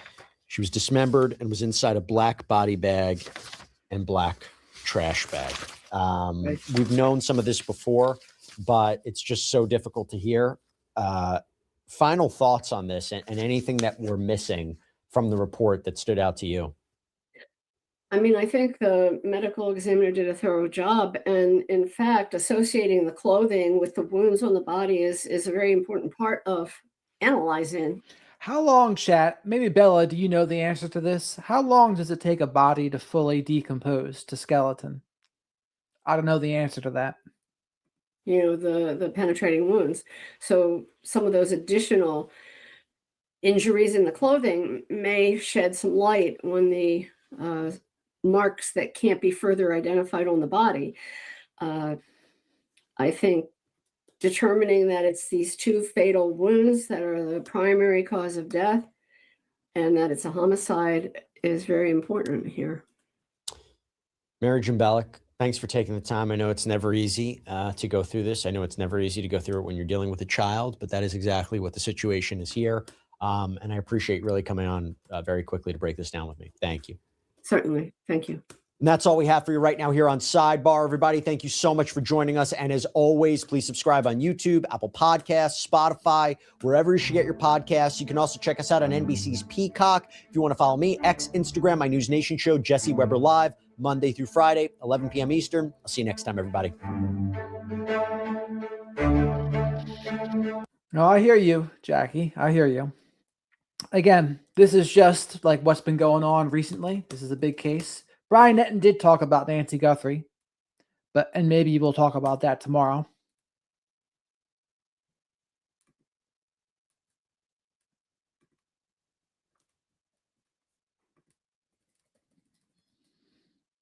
Music star D4vd, aka.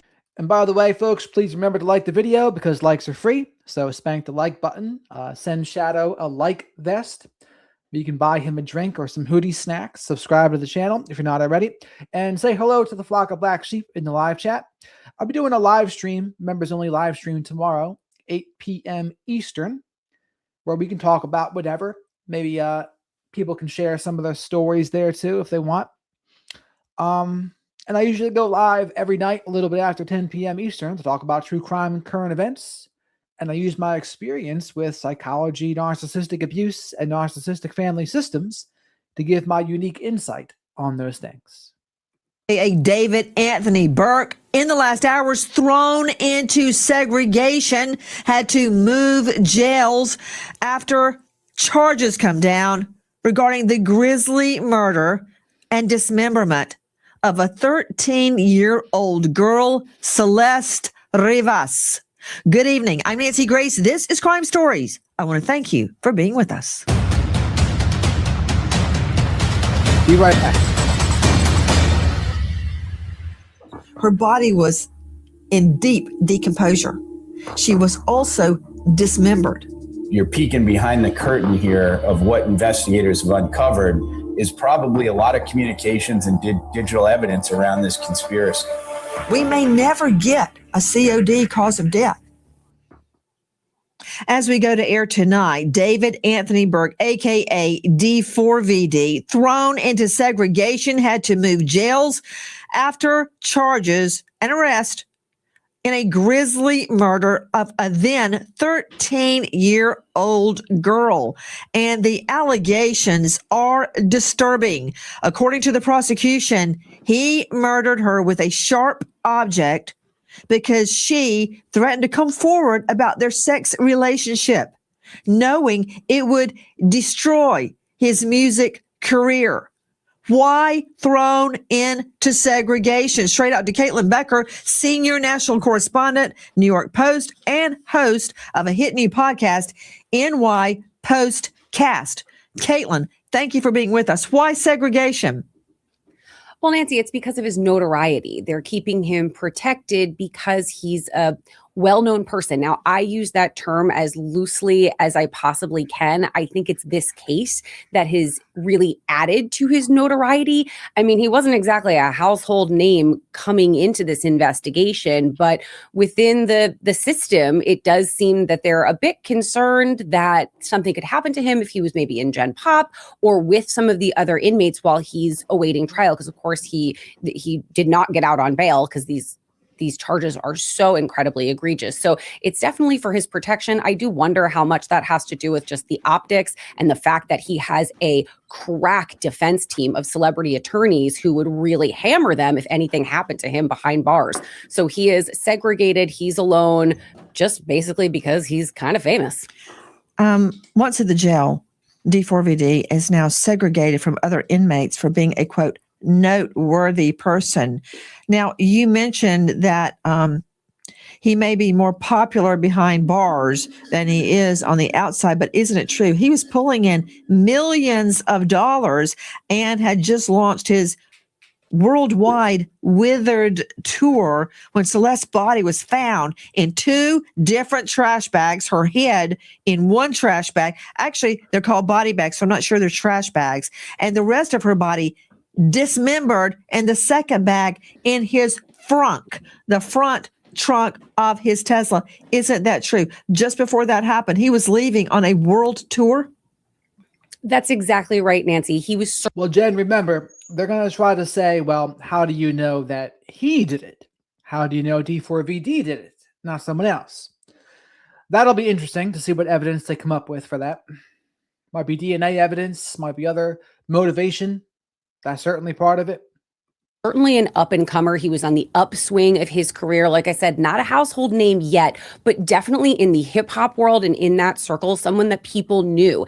And all of those things that you just mentioned right there are going to come into play in this case. It was him being on the upswing in his career. It was the money that he was making at the time. And it was this world tour that he was about to embark on that prosecutors believe factored into why he ultimately allegedly slaughtered this girl, tore her apart, and stuffed her into those bags, as you know, as you just laid out there. The gruesomeness of the crime, they're saying, was all going to go back to the fact that she was going to allegedly expose their sexual relationship. I mean, she's a child. She was a little girl in this case. And what prosecutors believe is that she was going to come forward and that he allegedly thought that would derail his career, which obviously it would if that came out there. And, you know, I say obviously it would, but we've seen R. Kelly, we've seen things that happened with other domestic violence and other accusations. He would certainly get arrested.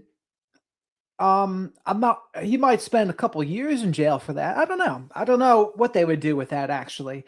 Imagine if this case wasn't a murder and they just got him on the SA charges of an underage person.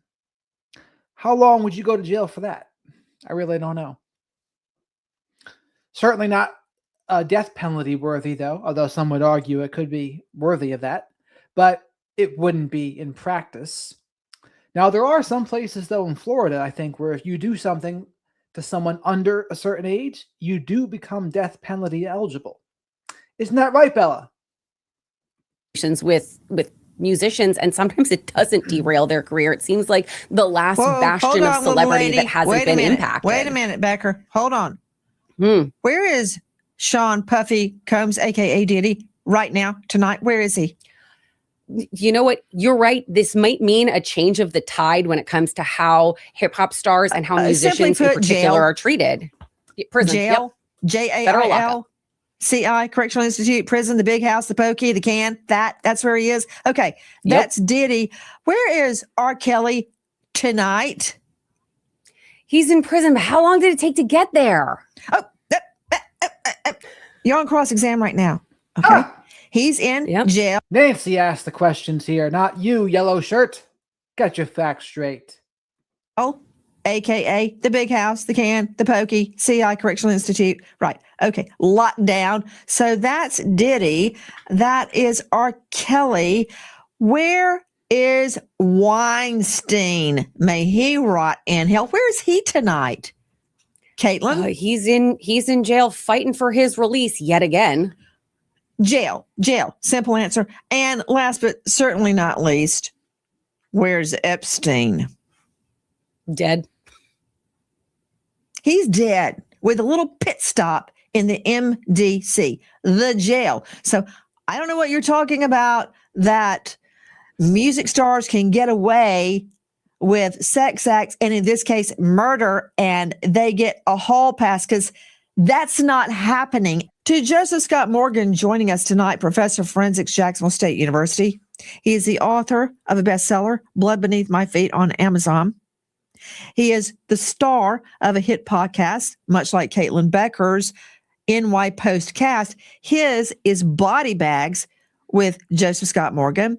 But for my purposes, he is a death investigator who I first met over the phone, and he and I were arguing because I wanted discovery and I wanted it then in a murder case. And he didn't give it to me in a timely manner. That's how I remember it. Joe Scott Morgan, death investigator with over 10,000 death investigations under his belt of all sorts, of course, accident, natural causes, heart attack, stroke, cancer, of course, homicide, suicide, and undecided. Denzel, make sure you like the video, Denzel. So he's seen it all. Can we refresh Caitlin Becker's recollection as to why David Anthony Burke, aka D4vd, the music star, may not be getting out of jail anytime soon? Describe how this little girl's body was found. But wait a minute. Hold it. Joe Scott, listen to this. The second is a special circumstance being that this murder was committed for financial gain. As the evidence will show in court, the financial gain was for Mr. Burke to maintain his very lucrative musical career that Celeste was threatening. The third charge, in addition to lying in wait and for financial gain, is murdering a witness to an investigation. In this particular case, as the evidence will come out in court, the witness to the investigation was Celeste. And the investigation was into the lewd and lascivious sexual acts committed by Mr. Burke that is the subject of count 2 of this complaint with Celeste while she was under 14 years old. Joe Scott Morgan, I just wanted you to get the flavor of the charges. This is not just murder. This is not just dismemberment, which is your bailiwick. It is with a minor, lewd and lascivious acts on a 13-year-old girl. That much like you and I investigated this together, the case of Nicole Lovell. Do you remember that 13-year-old little girl that was having with a much older college star, David Eisenhower, track star, valedictorian, aspiring architect, blah, blah, blah, having with a 13-year-old girl saying he wanted to marry her and have they have to do all this for monetization purposes because YouTube's advertisers don't like that word, especially in association with people that are underage. Children. Then when she said she was going to tell people about their relationship and their love, she ends up dead on the side of the road, buck naked, wiped down with alcohol wipes. Yeah, he's behind bars on life without parole. And let's get something straight right from the top. This is not with a minor. This is okay. Minors Amen, can't have brother. sex. And this is, and it's brutal. Hey, you know what happened in that car park when those investigators opened the lid on that frunk after they had been told that there was a foul odor?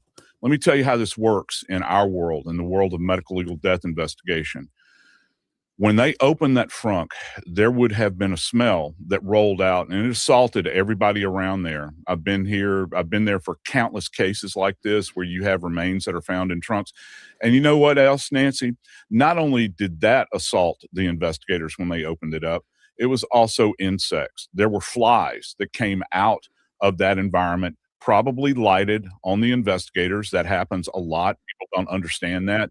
And what they observed was one bag specifically that they're talking about that was covered with insects. You've got another bag that's contained in there, and contained within the bags are all that remains of Celeste. This is a brutal killing. Now, when we think about what the LA District Attorney said, and particularly in their releases, I found it very compelling, Nancy, because they are talking about that this is a death that occurred with the utility of a sharp weapon. Now, that can mean any number of things. That can mean that she was stabbed. It can mean that she was cut or incised. But also coupled with that, and one of the things that they're faced with at this moment in time, and it's going to be confusing for some people, is that you've got dismemberment going on. So one thing happens before death, obviously, the other happens after death. So they've got all of these injuries and insults to the body, and also couple that with the fact that you have a body that was so disrespected and abused, this is the abuse of a corpse, that they're going to have a really hard time trying to explain this to a jury. This is going to be a very detailed, highly detailed forensic case. We're going to hear a lot about tool marks. We're going to hear a lot about hemorrhage. We're going to hear a lot, probably in my humble opinion, about entomology, because where has she been all of this time, Nancy? And I think the insects are going to lead back to possibly the flow of him moving this body around. You can't sell me on the fact that he took her body and left it in the front for the entire time. You know, I think we're hearing that she was last seen April 23rd, not found until well into September. So I think that the body was moved around. I don't think that she was dismembered initially. So where did he have the body? Was he moving around the house? And he's trying to make a decision about what in the world do I do with her now after I've murdered a child? Well put, Joe Scott Morgan. The video we were showing you was from our friends at Fox News. That was an aerial view of D4vd, aka David Anthony Burke's Tesla, in the impound lot where it first became apparent to be a crime scene because of the stench of the dead body of a little girl. Steve Fisher joining me right now. I'm hearing in my ear, joining us out of San Bernardino, California. He is a missing persons private investigator, search and rescue specialist, owner of Search Investigations, and he has... Well, they say war is worse than hell because in war, innocents are killed. In hell, there's nobody innocent in hell. Individually added evidence to this case by surveilling and collecting. By the way, Shadow wants me to remind you all to like the video, spank the like button. Likes are free. Subscribe to the channel if you're not already. The next milestone is 50,000 subscribers. Hopefully we get there. What is this? April something? By June-ish? Maybe May? We'll see.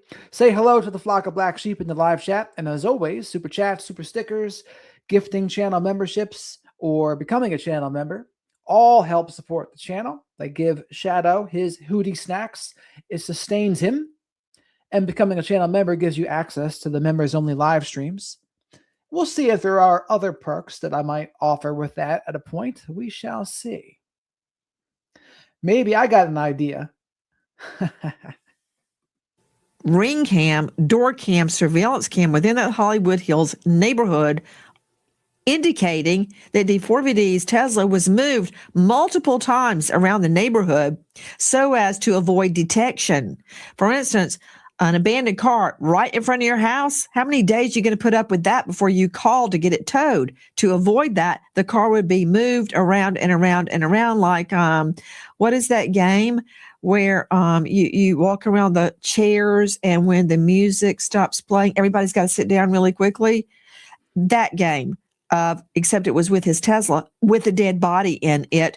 Steve Fisher, in addition to discovering that information, handing it over to law enforcement, and searching the home yourself, you have created... Jen, thank you for becoming a member, Jen. Shadow and I appreciate it. It'll help him get some Hootie snacks. And now you have access to the members-only live streams. How about that?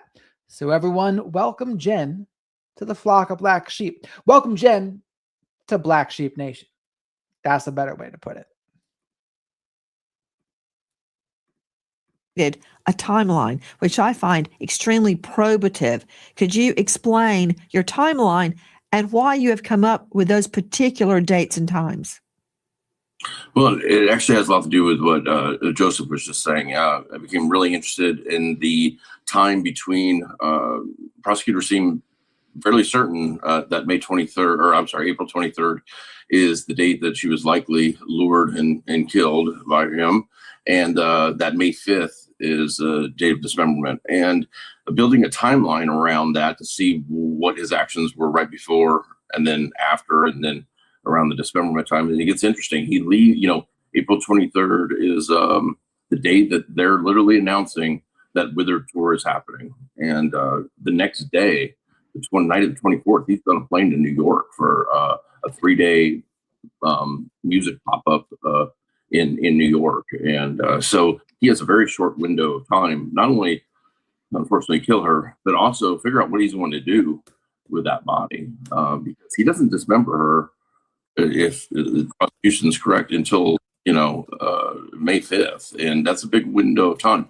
He stores her somewhere, and that's what we're trying to figure out through the timeline. On May 5th, Dusbury's back in LA. He posts from downtown LA at about 11 p.m. at night, and it makes you wonder, like some of the pictures that we found on that camera card that he left behind. Him and Celeste were in downtown, and it makes you wonder if there's a nexus downtown LA if she was stored there. Let's take a look in depth at your timeline. April 23, prosecutors allege Celeste arrived the evening of April 23 to D4vd's rented mansion there in Hollywood Hills. The Withered World Tour tickets up for pre-sale. Okay, what does that mean? On TikTok, we see him promoting "Your prayers have been answered. It's finally here." These are shots of Celeste in life. Next day, April 24, the tickets officially go on sale. He travels from LA to New York City. Now, that is inferred because the next day he had a New York City pop-up event. April 25, Withered. A pop-up event. Maybe the Shepherd of Black Sheep should do some pop-up events out there. A pop-up event sponsored by Blue Chew. Courtroom Interscope debuted at number 13 on the Billboard 200.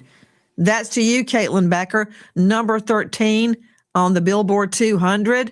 That ain't shabby, Caitlin.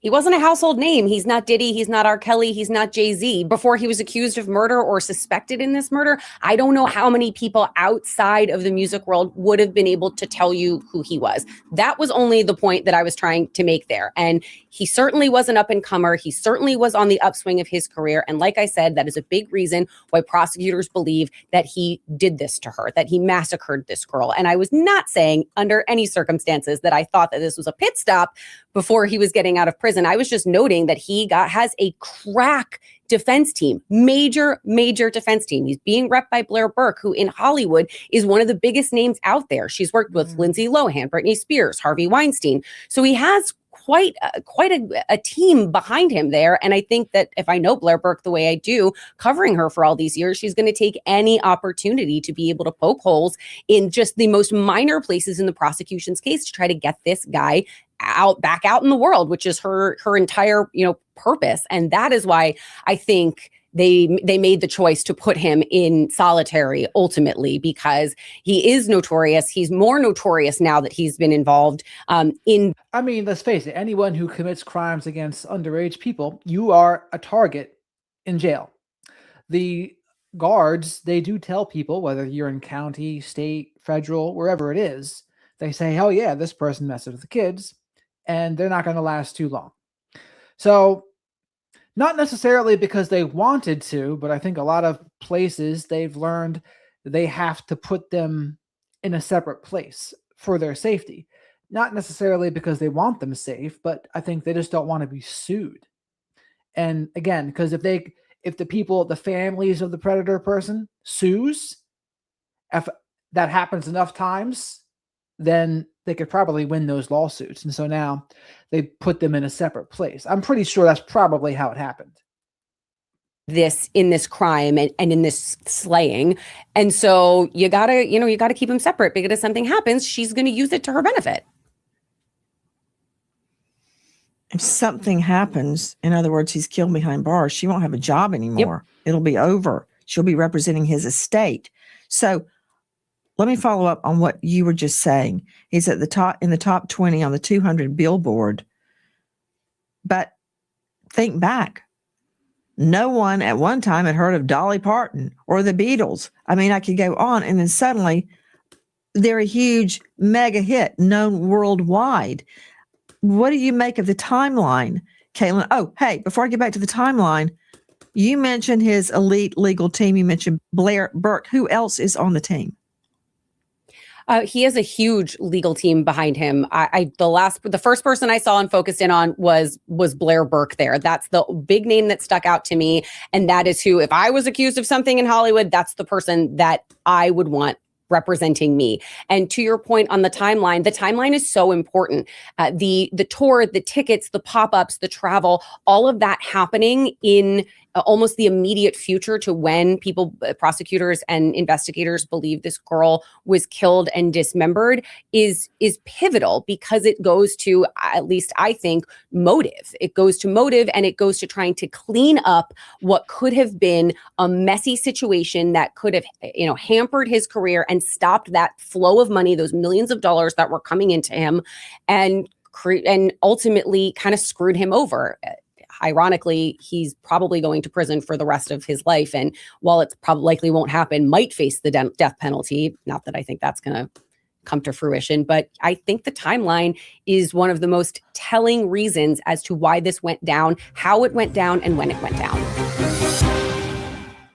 If you have been leaning on credit cards lately just to cover, when we get back to the timeline, I want you to layer over digital evidence to prove your theory overlaid with the timeline, because I think that's what the cops are doing. That said, his theory, Dr. Bethany, is that last time Celeste seen is entering his home April 23 that evening.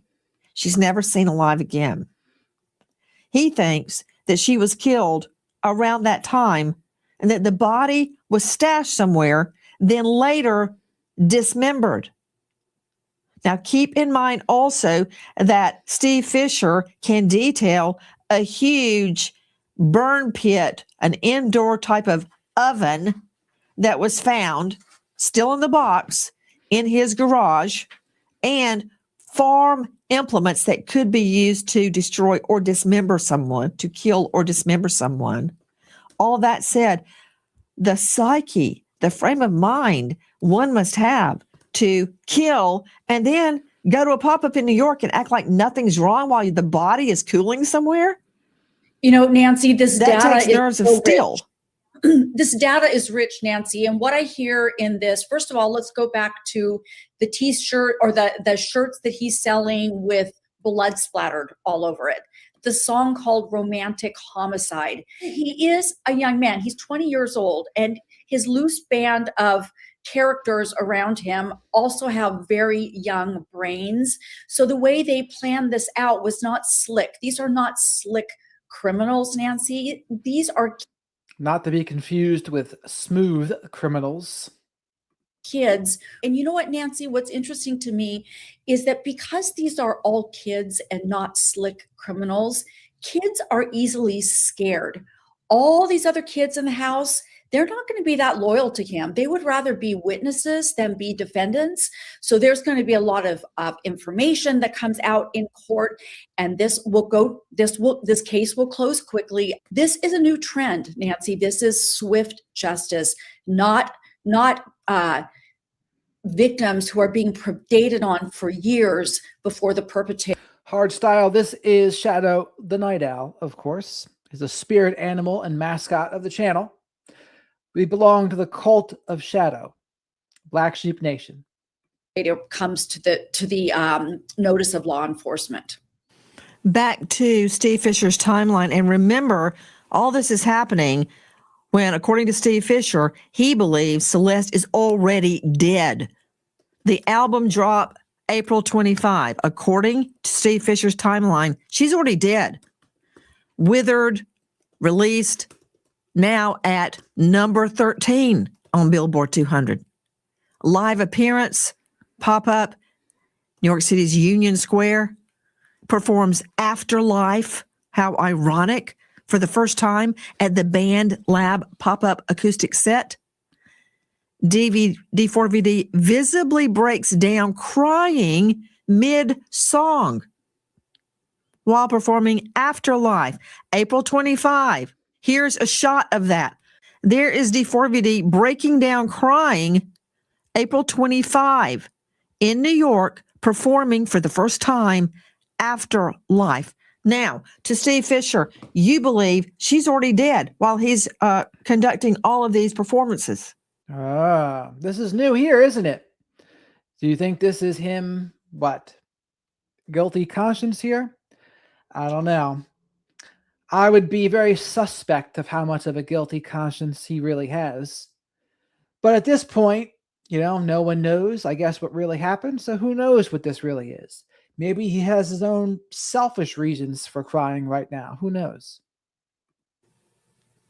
I do, and that's what prosecutors have told us in their press conference and the charging documents, that the April 23rd, he invites her over to the house, and they believe, and she is never seen again. And then May 5th, I don't know exactly how they got that date. I assume this is from people that are talking, though, but May 5th is the date they believe she's dismembered. And that's a wide gap of time, and he's not even in town.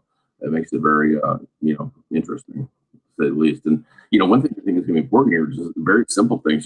Since she's 14 years old, how did she get over to the house? Because she didn't have the ability to drive herself over or anything. So did he get her an Uber that's going to document that coming over, or did somebody bring her over and then leave and never took her back to where she came from? Things like that would be interesting to find out. Question to you regarding the timeline.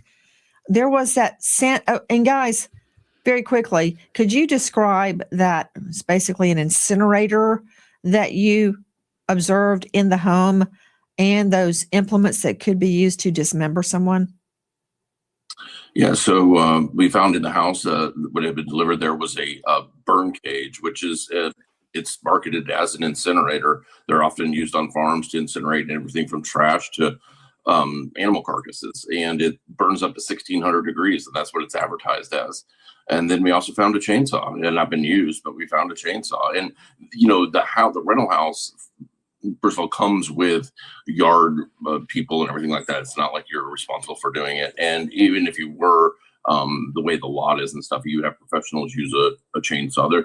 So put together with what's happened, it's, it makes you wonder if there were several options they were putting on the table for possibly getting rid of her body complete. And I'll never understand how she was just left in the car like that. It will be, I'll be curious to find out when he ordered the burn cage. To Joanna Nieves joining us, a renowned criminal defense attorney, founder of the Nieves law firm there in that jurisdiction of California. You can find her at thenieveslawfirm.com. Joanna, if what Fisher's timeline is borne out, if it's borne out to be true, how would D4vd David Anthony Burke explain that he orders a home incinerator, a burn cage, and then she ends up dead within 24, 36 hours? Ordered an incinerator burn cage. I think that's what Livin meant when she said burn pits. Not quite the same. But what does that sound like it's for? Disposing body parts, right? Yeah, I definitely think it speaks to that 40 plus terabytes of information that we're all missing. Like, did he actually make this order? Was he the one that paid for it? When did that order take place? Was it before or after the alleged April 23rd date? I think there's so much for us to still discover. Ms. Burke asked for discovery informally on the first day of the appearance.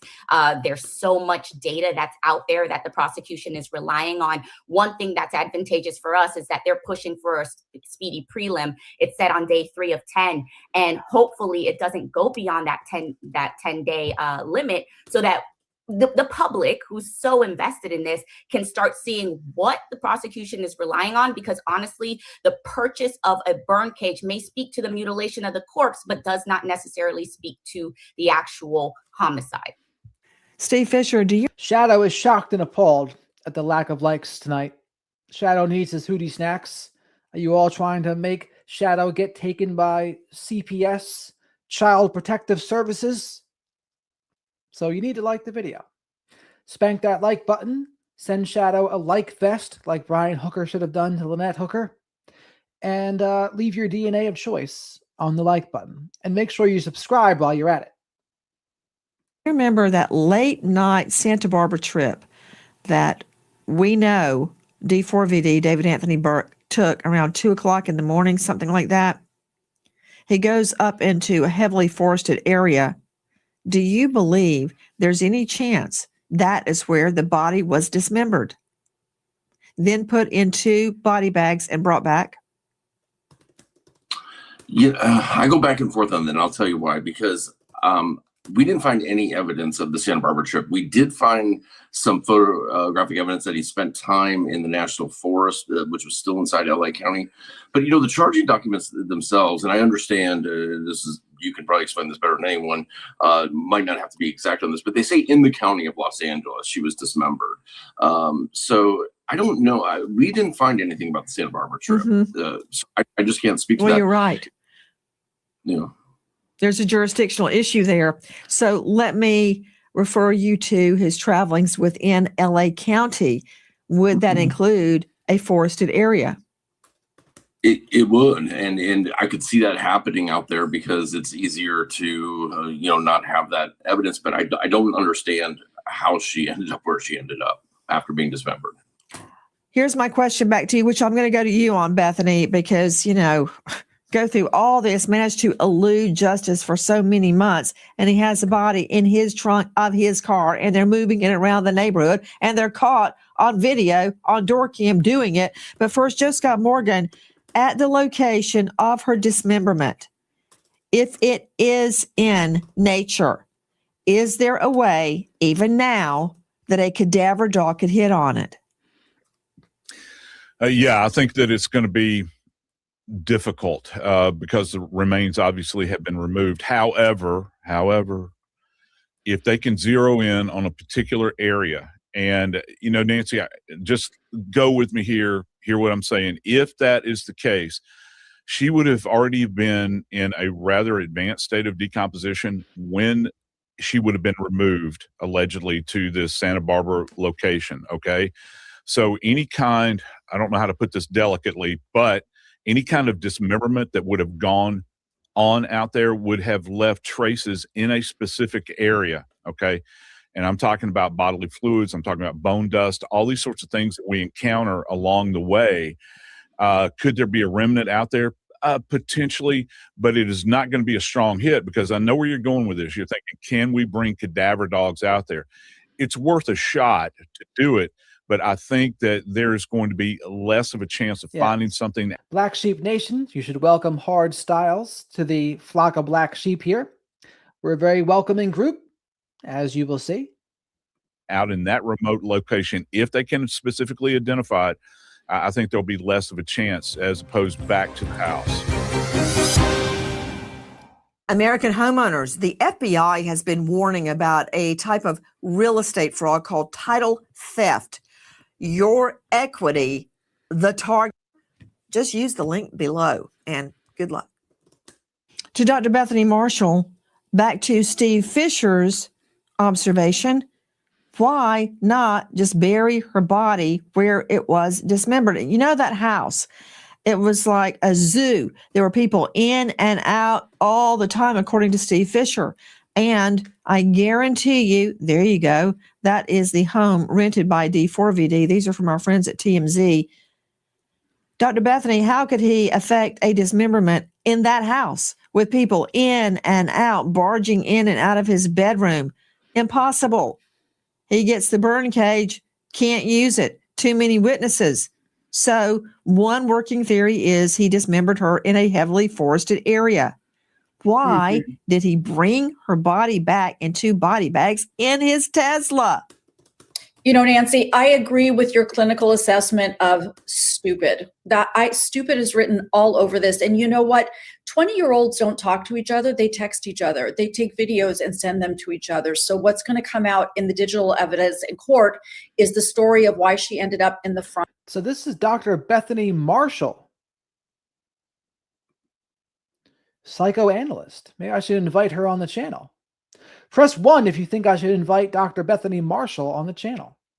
Text each other. They take videos and send them to each other. So what's going to come out in the digital evidence in court is the story of why she ended up in the frunk rather than buried somewhere, and where she was dismembered, and the mystery is going to be solved. But it's still a mystery now. And what I think happened is that there was probably a lot of infighting in that group, and that just a few of the many band of characters knew what was happening.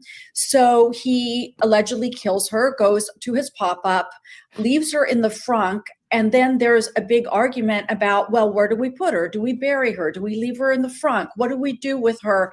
And it's just like idiots, not being able to make up their minds. So they just move the car around incessantly. But do you know what I'm hearing as a possible defense strategy in court? And I'm not an attorney, I'm just a psychoanalyst. They're going to say, Burke is going to say, that's not a burn cage. That was a smoker. They were going to smoke salmon. They just ordered the wrong piece of equipment. But back to the timeline, Nancy, they didn't know what to do with the body. So they just made really idiotic 20-year-old decisions and then texted incessantly, so the mystery will be solved. 21 years old, Dr. Bethany, 21, old enough to vote, old enough to drink, old enough to buy cigarettes, old enough to know better, old enough to get the death penalty in California. My whole thing would be, if you're old enough to go off to die in war at 18, you can be pretty much old enough to do anything at that point, or you should be, including drinking. Dave Mack joining us. Clarify, what is D4vd's net worth? And when we're talking about the date of death, if she's so decomposed and they can't get a date of death, you believe you know how they have pegged it on April 23? Well, Nancy, bottom line on his financials. Right now, David Anthony Burke has a net worth loosely between $2 and $3 million. Do remember, Nancy, that his money did not start with signing the record deal. He had built a social media following using TikTok and YouTube and things like that to develop his following and develop his money. And so he's been making money for some time, but 2 to 3 million is what he has right about now.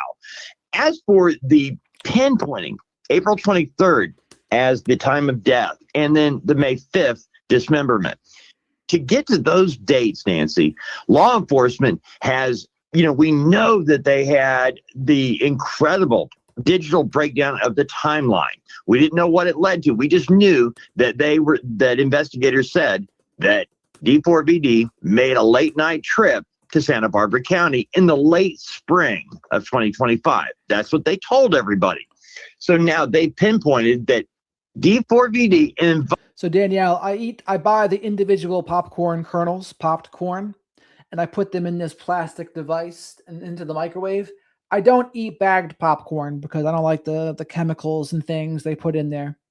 But I put a little olive oil on the top on the popped kernels to make them pop, and then put a little salt on it. And that's Shadow and I's nightly snack: popcorn, carrots, orange. PCO. Biden Celeste lured her to his home April 23rd and killed her. That's what law enforcement alleges. So they obviously have information, whether it be digital from cell phones. We've got cameras everywhere. But apparently, based on the wording, lured her to the home, Celeste was not living with D4vd at the time of her death. That means she was staying with somebody else because she's a child. She's only 14. You don't know that. She was certainly not at home. He could have lured her home from choir practice for all I know. That doesn't mean she was living elsewhere. Joe Scott Morgan, thoughts? Oh, listen, I think that they have specific information, and I concur. I think that somebody has rolled over on this. It's just, when you get these specific dates like this, and particularly when you're going to, Nancy, you're talking about a specific date for dismemberment. Nancy, in all of my years, I have never heard anything like this. And I cover on body bags. I cover a lot of dismemberments. Brother Dave and I do. And we've seen an uptick in these things, believe it or not. However, to that, an uptick in dismemberments, I could imagine why, because you want to probably hide the evidence, right? Point, how in the world would you know that? Because that's not like you're necessarily tracking it with some kind of electronics or something like that. You're talking about an action that involves using tools to essentially rip apart a child's body. How are you going to come into that information? I think that they have found a pressure point, and they are applying pressure to that point. I am just glued. I'm gonna hang on to every word that you have to say over the next few days, because I think more is to come in this case. We're going to find out far more specifics than we have right now. Angie Caitlin Becker joining us, senior national correspondent at New York Post. She is the star of a hit podcast, New York Post Cast. Caitlin, do you believe the preliminary hearing will go forward tomorrow? I agree that it's probably going to get continued. It's interesting that they did it so quickly. His team requested that it get sped up. So to on one hand say they don't have any discovery, they have no information beyond that 3-page report, and then to say they want the prelim.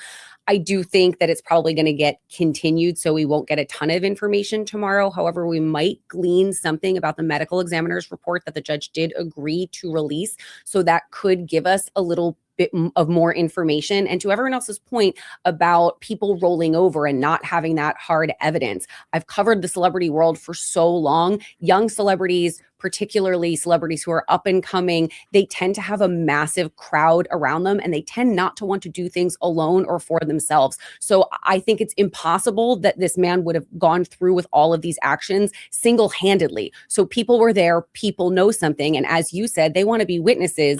So do you think that's accurate, chat? Do you think that people helped him out with this act and he was just a part of it? I could definitely see that happening too. Like the people that are the hangers on that want to kind of ride his coattails a little bit. They're like, dude, you got to get rid of her. This person's going to testify against you. And then they're thinking to themselves, oh no, then I'd be nothing, because if D4vd is nothing, I'll be nothing. And I wonder if that could be a part of it too. I'm not guaranteeing it, but I wonder. What do you think, chat? Do you think that's a possibility? Shadow's curious too, by the way. But do you think more than one person was involved in this? Or do you think D4vd acted alone? So press 1 if you think D4vd acted alone. Press 2 if you think there were more people involved that helped him out with this. So again, 1, he acted alone. 2, more than one person helped him out with this. Not defendants. So it's going to come down to people turning on him on the stand. And that is what I think we're going to see moving forward. So Joanna Nieves, veteran trial lawyer, joining us from this jurisdiction of California, is straight out of Aesop's fables. Be careful what you ask, my dear, for you will surely get it.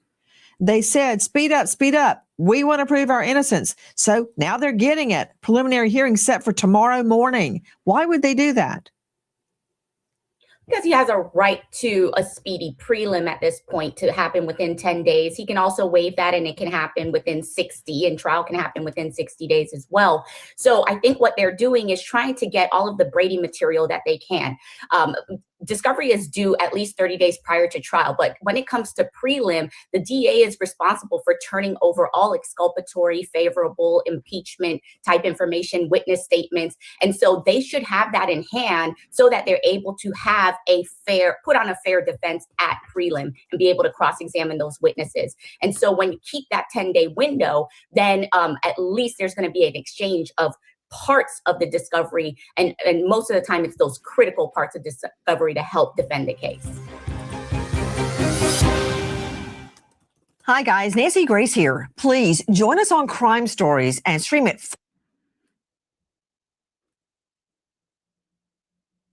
I guess that's the end of this episode. Let's see what our good old buddy Tony has to say about this case. Prosecutor Tony. Radio Tony. He's been talking a lot about the Duggars. Not as many people talking about the Duggars anymore.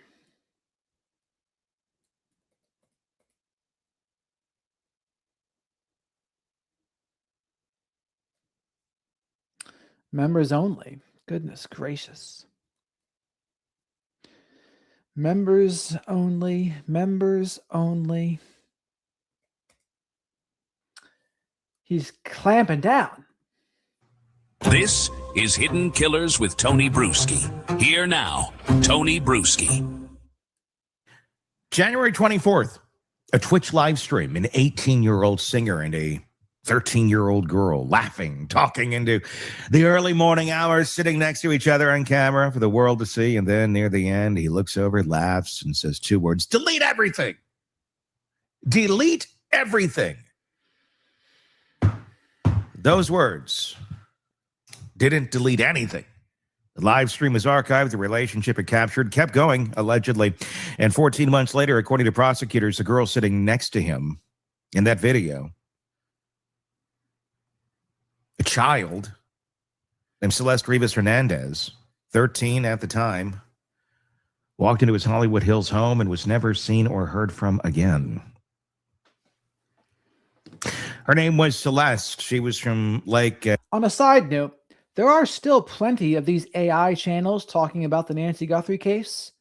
The big thing is, though, like, people hate them, but they go viral and they get all sorts of views.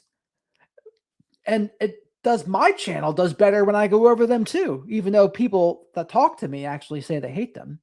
But here's the thing about it. They still give good opportunities to talk about the case, regardless of whether they're AI or not. And the algorithm seems to like them for some reason. So, like, what are you supposed to do about that? What are you supposed to do, Shadow? Tell me.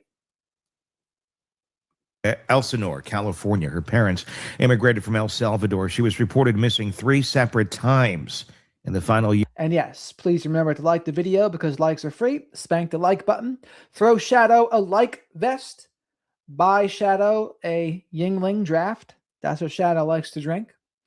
And spank the like button if you're feeling a little bit frisky. And make sure you're subscribed to the channel as well. And say hello to the flock of black sheep. Black Sheep Nation, we call them. There's a lot of Pisces fish in here. Although I don't know where B is, by the way. B, who doesn't like me talking that much about the Nancy Guthrie case. And now she's not here. I don't know about that, B.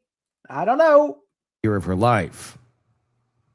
And the man prosecutors allege is responsible for her death, David Anthony Burke, the 21-year-old now singer known professionally as David, D4vd, has now been formally charged with her murder.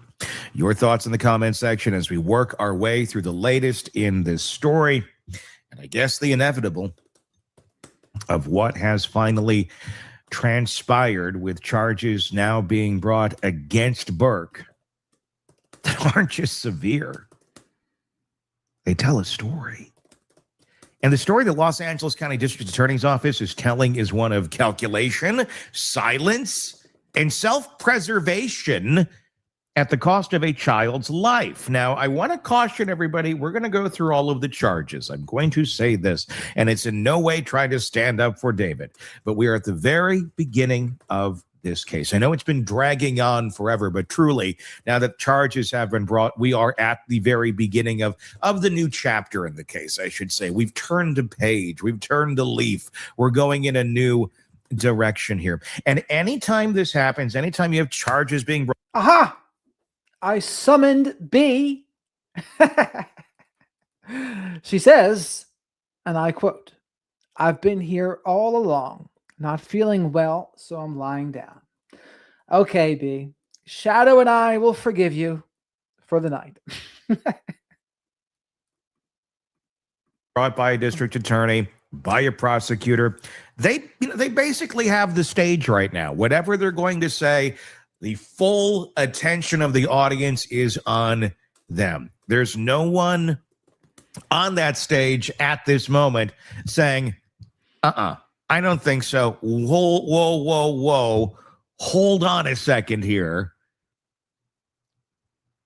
What you're saying, we don't agree with. We don't think that that's true. Now, that could be because someone's... And yes, folks, Black Sheep Nation, make sure you send some good vibes to B, because she said she's not feeling well, so she's lying down. So, good vibes, good energy her way. Shadow sends it your way, too.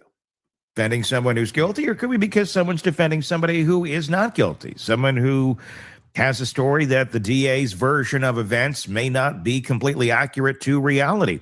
That's why we have courts. That's why this is likely going to go to trial at some point in time. So both sides can present their case and say, here's why we think we're innocent. Here's why we think you're guilty. And then it's up to a jury of his peers, 12 people, to decide who they actually believe. But in the noise of all of this, at this moment in time, it is the stage of the DA and the prosecution.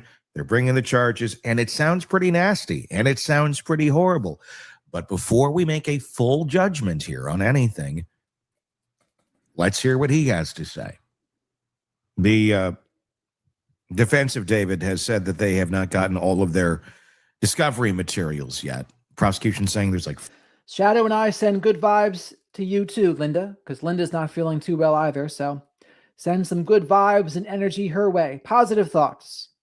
You feel better and better. Every day in every way, you feel better and better.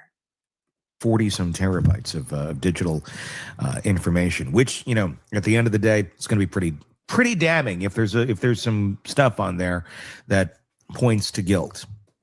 Digital trails, Google histories, text messages, emails, all of that. If there's stuff within that point to David being, number one, calculating, planning the death of Celeste. Number two, the cover-up of what happened to her and the motive behind all of that. The DA seems to think that they got quite a case here. So much so that they're saying this was done to further his career. Not like killing somebody's going to help you go further in life, but more so killing somebody will prevent someone from not going further in life. Meaning if information were to come out that an adult is having a relationship with a child, that might hinder one's musical career or ticket sales or album sales. At least you'd think it would. I mean, yeah, we got a great track record in this country of supporting folks like that well into the darkness. At a press conference on April 20th, 2026, DA Nathan Hochman stood alongside LAPD Chief Jim McDonnell and laid out the most serious charges his office can bring. First-degree murder with special circumstances, continuous S abuse of a minor, lewd and lascivious S acts with an individual under the age of 14, mutilation of human remains. Hochman called it a brutal and horrific act, and yeah, it wasn't wrong.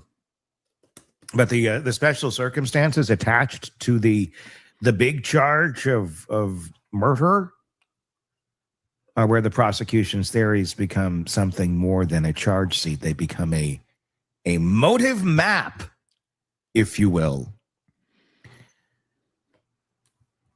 The first special circumstance, lying in wait. That's the prosecution saying this was not a flash of rage, not an accident, not a moment of panic. They're alleging premeditation, that Burke planned what allegedly happened inside that house. The second, murder for financial gain. And Hochman was blunt about what that means. He stated directly that the financial gain was for Burke to maintain his very lucrative music career, a career that Celeste was reportedly threatening on the night of April 23rd, 2025. According to prosecutors, a 14-year-old girl's knowledge of their relationship, her ability to speak about it publicly, her existence as a living witness to what was allegedly happening between them, all of it treated as a liability. At least that's according to the prosecution. A threat to streams, record deals, brand partnerships, world tour. The prosecution is alleging that her life was weighed against his career, and his career won. The third, taking out a witness in an investigation. Celeste herself was the witness. The S relationship between the minor and the adult. That was the underlying crime she could have testified to. Prosecutors allege she was reportedly silenced to make sure she never would. Connect those three special circumstances together, and it's like picture page, you know. And remember, folks, we are like the Casper the Ghost of cults. We are friendly here, like Casper the Ghost. Creepy Bill Cosby hosting, you know. Hey, kids, let's connect the dots here. Let's, you know, remember picture page? A Tony Bruschi Bill Cosby impersonation was not on my bingo card for this video. Next thing you know, he's going to pull out some Jell-O for your gelatin. Mirrors of picture page. You're like, that sounds familiar. Google it. Connect those three special circumstances together and prosecutors' theories become clear. Burke allegedly didn't harm Celeste despite who he was. He allegedly harmed her because of who he was and what he stood to lose if she ever spoke. That's the prosecution's theory. If convicted as charged, Burke faces life in prison without the possibility of parole or the death penalty. Hochman stated that the decision on whether his office will seek the death penalty will be made at a later date, but it's very much on the table. Now, before we get to what prosecutors alleged happened inside that house on April 23rd, it's worth understanding something about this relationship because it wasn't hidden. Pieces of it were sitting in plain sight across multiple platforms for years, visible to anyone who cared to look. Let's start with the digital trail. Celeste was reportedly a member of Burke's official Discord server as early as 2022. Other users on the server referred to a user named Celeste as Burke's girlfriend. That's not buried intelligence. That's a public chat room. Then came the January 24 Twitch live stream, Burke and Celeste on camera together, him laughing and telling her to delete everything. Between January and March of 24, Burke was photographed stepping out of a black Tesla just blocks from Celeste's family home in Lake Elsinore. Tony's one of those people that, like, I can hardly even picture him if he had hair. He seems like one of those people that seems older even when he was a kid. Could you imagine picturing Tony Bruschi with hair? I can't. It's like he came out of the womb bald. CNN geolocated the and verified the timing of those alleged images. And by June of 24, Celeste was photographed backstage, allegedly at Burke's sold-out show at the Fonda Theater in Los Angeles. A private investigator later uncovered additional images that appear to show them together as recently as late December 24 and early January 25. They reportedly had matching tattoos, the shh inked on their right index fingers. Celeste's mother confirmed her daughter had a boyfriend named David. Her brother told NBC LA that Celeste went missing after Burke picked her up in his Tesla. Now, I have questions as to why you're letting a 13-year-old girl go out with a 19, 20-year-old man as a parent. I've addressed that already, and I think it's part of the story. This was not an invisible relationship. It was documented in live streams, photographs, Discord messages, tattoos, and family testimony. The question this case keeps forcing is not just what happened to Celeste, it's how something this visible went on for this long without anyone in a position of authority stepping in to protect a 13-year-old girl. Mom, Dad, I get you're grieving. I mean, the problem for them was she's running away. Like, she's running away. What do? You have the balancing act of, you're going to be the tough, strict parent that's going to make her want to run away again? Or do you try to be lenient? What do? It's not really a good answer to it, right? There's pros and cons to both methods. And I guess depending on what the issue is, there'll be different solutions. I don't know if there was addiction involved. Oftentimes there can be. Maybe she was being fed drugs by D4vd's crew. That's also more than likely true, especially since we saw the autopsy report. They said what looked like Molly and meth, right? Maybe alcohol too. So it's very likely they were giving her things, but maybe she also struggled with it anyway. I don't know. Horrible. I cannot imagine the shit you're going through. But there is a little thing called accountability. And just because tragedy strikes, it doesn't erase that from your fold. Because while all this was happening, Celeste was disappearing. She was reported missing 3 times in the final year of her life, according to the Riverside County Sheriff's Office. She last ran away in April of 24. She last contacted her family in May of 24. Surveillance footage and digital evidence confirmed she was still alive as late as September of 24 and January 25. Each time she was reported missing, the system had an opportunity to find her, to ask where she'd been, to follow the trail that was sitting right there in the open. Each time that opportunity passed. LAPD Chief McDonald confirmed that Celeste was last known to be alive on April 23rd of 2025. She arrived at Burke's Hollywood Hills home 12 days earlier. On April 11th, Burke had stood on the Gobi stage at Coachella, one of the biggest music festivals on the planet, performing for thousands of fans during his debut at the festival. He attempted a backflip, face planted hard enough to nearly knock himself up, got up laughing, and finished the set. The moment went viral. He joked about it online afterward, promising to redeem himself the following weekend. Before that Coachella performance, Burke told People magazine he was moving very militant, very tactical, very intentional with his year. His debut album, Withered, was set to drop on April 25th, just 2 days after what prosecutors allege happened inside that house. Please, folks, remember to like the video because likes are free. We're trying to get to 100 likes. If you're lurking, you can help us get there. So leave your DNA on the like button. Throw Shadow the Night Owl here a like vest. And say hello to the flock of Black Sheep Nation. Great group of folks here. The world tour was booked. The career was bursting. He was living the trajectory every young artist chases. And 12 days after that performance, according to prosecutors, a 14-year-old girl walked into his Hollywood Hills home. D.A. Hochman's words, she was never heard from again. Her body was found 5 months later, September 8th of 25, 1 day after what would have been Celeste's 15th birthday.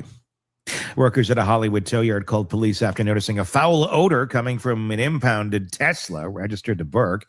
The vehicle had been abandoned on a street in the Hollywood Hills, not far from the rental property where Burke had been living, parked there for over a month before parking enforcement had it towed. When officers opened the front trunk, the frunk, they found 2 bags. According to grand jury documents, one contained a decomposed head and torso. The other contained arms and legs. Where was David Anthony Burke when Celeste remains were discovered? He was in Minneapolis. Minneapolis! Yes, that's a reference to the Janet Jackson song where they, Minneapolis, on a world tour, promoting his debut album. The album was called Withered.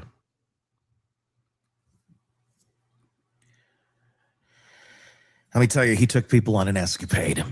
The spokesperson for Burke told NBC Los Angeles at the time that the singer was fully cooperating with the authorities.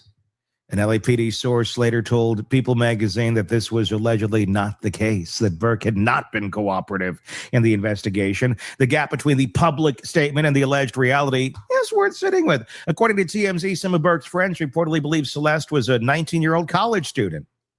And looking at her, you might guess that too. After she was seen attending age-restricted events. If that's accurate, it raises its own set of questions about what Burke's inner circle knew, what they were told, and what they chose not to ask. The medical examiner ruled Celeste's death a homicide. The autopsy findings were sealed by a judge at the request of the LAPD, but Hochman indicated at the press conference that the coroner's report is expected to be released, revealing cause of death publicly for the first time since the case began. That moment, when we learn how Celeste died, will be a turning point in how the public understands what allegedly happened inside that house. Hochman also stated clearly that prosecutors have the goods, he claims, physical evidence and forensic and digital evidence that they intend to present in court to prove these charges beyond a reasonable doubt. McDonnell acknowledged that the investigation faced serious challenges. The substantial gap between Celeste's death and the discovery of her remains meant crucial evidence had degraded or disappeared. Detectives also had to work through a significant amount of false information that had been circulating publicly. But the charges filed suggest prosecutors believe they have enough, and then some. Burke's defense team, attorneys Blair Burke, Marilyn Benarski, and Regina Peter, have stated they will vigorously defend his innocence. Their position laid out in a statement after his arrest. The actual evidence in this case will show that David Burke did not commit this act and was not the cause of Celeste's death. They noted prior to the charges being filed that no grand jury indictment had been returned, and that Burke had only been detained on suspicion. Those are experienced attorneys. Blair Burke has represented some of the biggest names in the entertainment industry. This defense will not be passive. But presumption of innocence is a legal standard, not a shield from scrutiny. And the charges filed against Burke, if the evidence supports them, paint a picture of something profoundly calculated, not passion, not panic, alleged premeditation, for self-preservation. Meanwhile, Celeste's family, who had been silent since her body was discovered, finally spoke. Her father, Jesus Rivas, simply said, "Thank God, justice for Celeste." Their attorney, Patrick Steinfeld, said the family is committed to ensuring Celeste's voice is heard and her memory is honored throughout this process. Hochman described the family's grief as incalculable. They attended the arraignment, their first public appearance. All right. We got one more video to see here. This is like a prequel.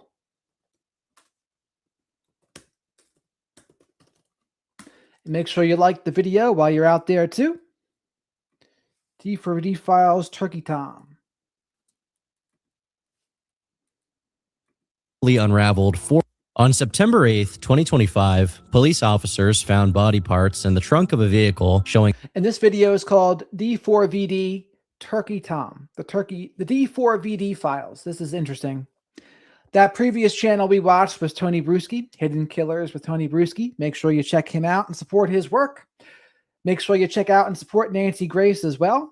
Shadow would like you to do that because they are all kind enough to let us go over their content. And the same with Law and Crime Network too.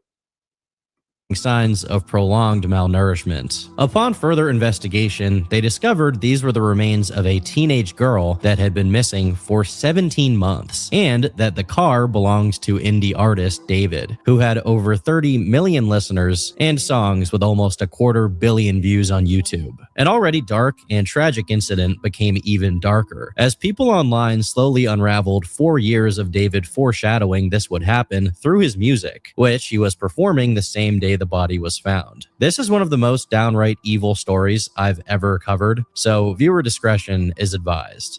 All the way back in 2018, 13-year-old David Anthony Burke was a homeschooled kid with not just a normal family, but an unusually well-to-do family unit. His parents were still together, had a strong religious background, and were well off financially, as his dad was a regional litigation support project manager for a global firm with 75 offices and a staff of over 1,500. So basically, he's a kid from a well-off, affluent background. Attorneys. Browsing his LinkedIn briefly shows you just how many huge law firms he dealt with and how much experience he had. By all means, the Burke family was well supported and had everything they needed. However, David had mostly unsupervised access to the internet, and they simply had no idea the kinds of things he would expose himself to. But we'll get to that later. To their knowledge, and likewise to the public's knowledge, David's teenage years had him either studying or playing Fortnite and making edits and montages of it. But due to the prominent role music plays in Fortnite edits, he found his content getting frequently copyright striked. Over the course of 3 years where he struggled with this problem, he decided to take his interest in artists like XXXTentacion and Tyler the Creator to try his hand at making his own music to avoid copyright. This culminated in the release of his first song on YouTube, Runaway, which was released in December 2021. From the get-go, the themes in his music are very clear and repetitive. The speaker in the song is trying to get someone they love to come live with them, feeling sad when they feel their feelings are not reciprocated, fearing that their partner is running away, and lastly, having these feelings boil over into aggression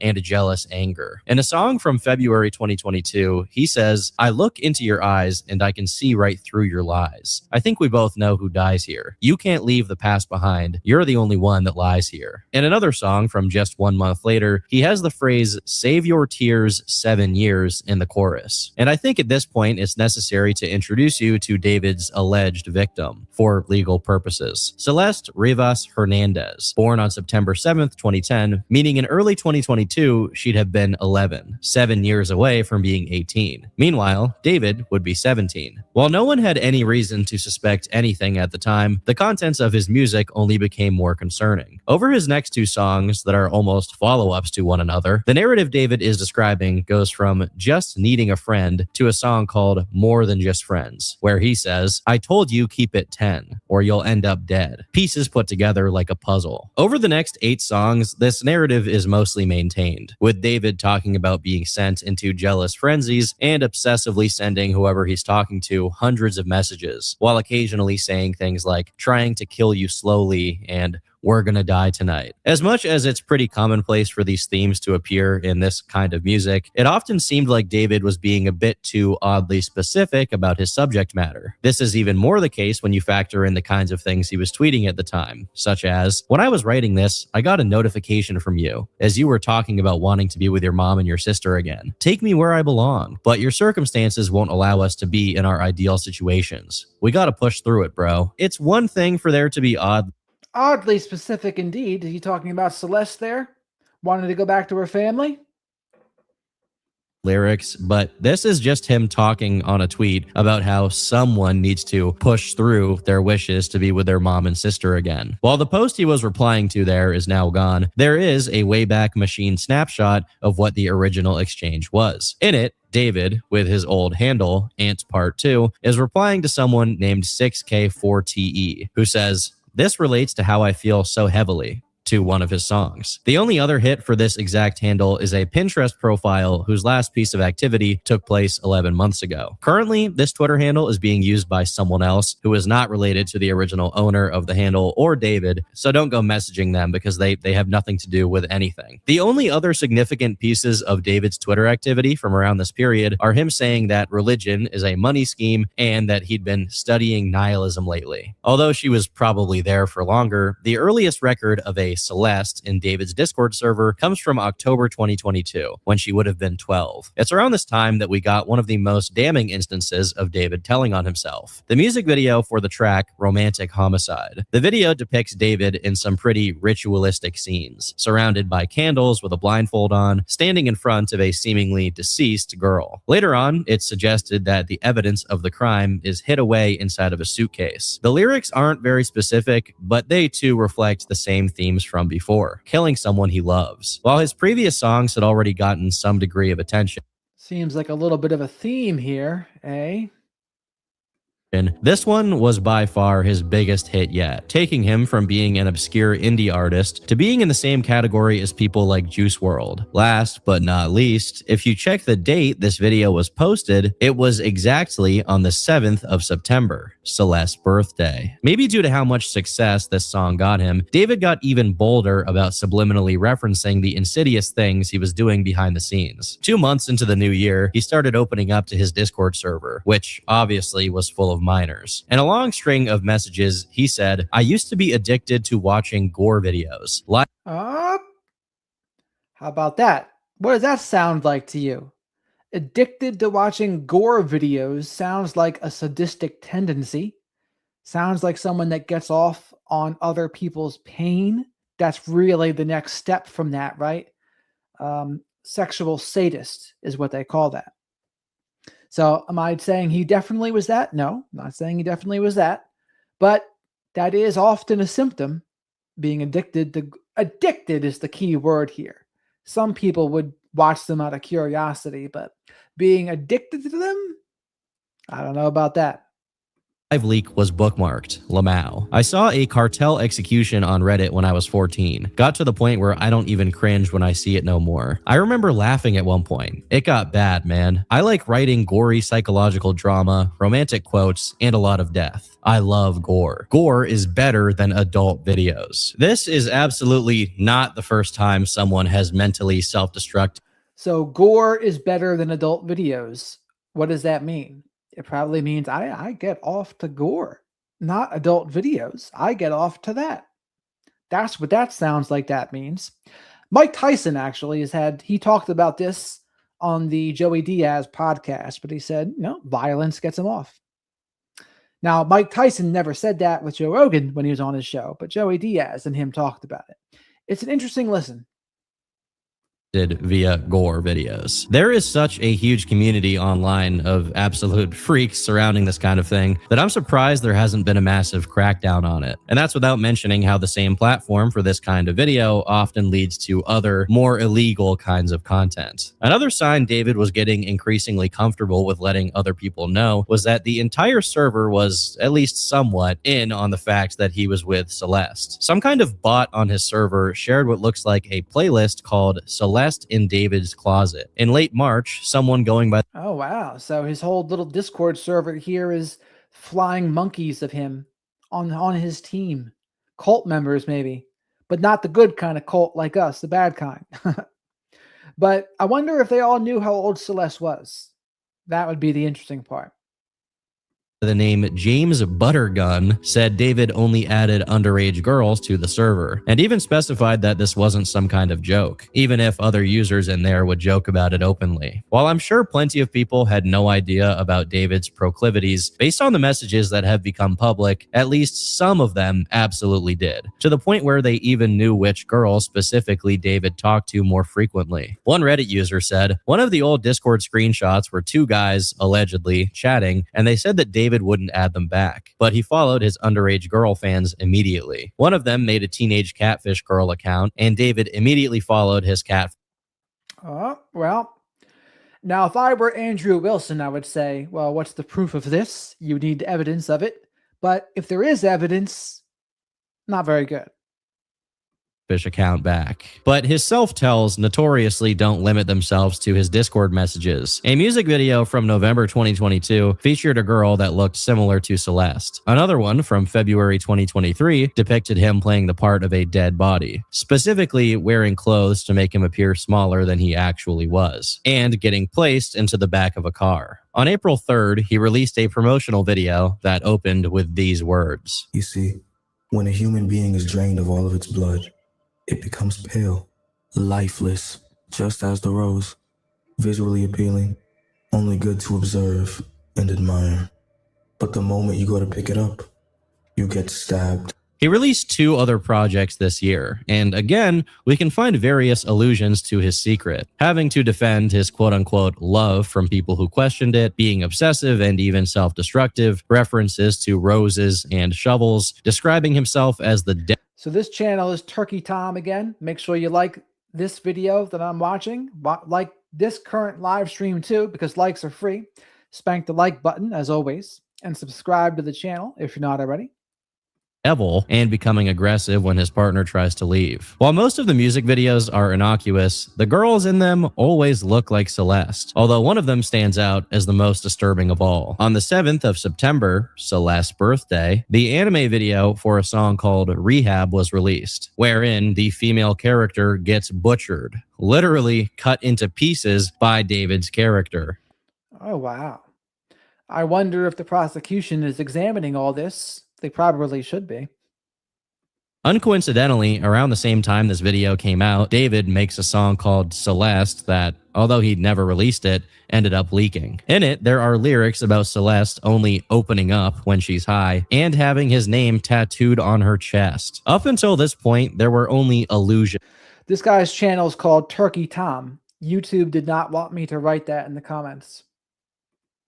And this was the first time he outright said her name in a song. Even if he didn't release it, it leaked anyway. And more, it seemed like David was getting something out of teasing his followers with his illegal activities. In the same month, David did a stream with Celeste visibly in the background. And when people asked who she was, he only replied with, "You are a Fed." This person who asked about her, a Discord user called Lamp, was then threatened by David, who said, "Wallahi, he's finished. I know what he leaked already. We're literally preparing to sue him, Lamau. Lamp is about to owe $30,000. Legal team going bonkers right now." How confident can a guy be that he's threatening to get legal with someone as they literally have a picture of him with a 13-year-old girl? To make matters worse, for the whole year of 2023, he was actively looking for other minors to do the same thing to, as he had been caught DMing girls well under the age of 18. In January 2024, he made a post on TikTok with a bunch of Hello Kitty gear, and when someone commented asking David to adopt them, David replied, tagging an account that was clearly an alt, saying, "Should we?" This account had little to no activity, but was listed as having Celeste's birthday, meaning it possibly belonged to her. But besides this post, David was less explicit about his criminal involvement with Celeste in his music. But that doesn't mean the situation was getting any better. Quite the opposite, actually. In mid-February 2024, a Facebook user by the name of Dora Hernandez made a post which read, "Celeste Hernandez is my niece. She's missing this morning and didn't get to her classes in Lake Elsinore, California. She is 13 years old. If anyone has seen her, please contact me or her parents, Mercedes Martinez, or call the police."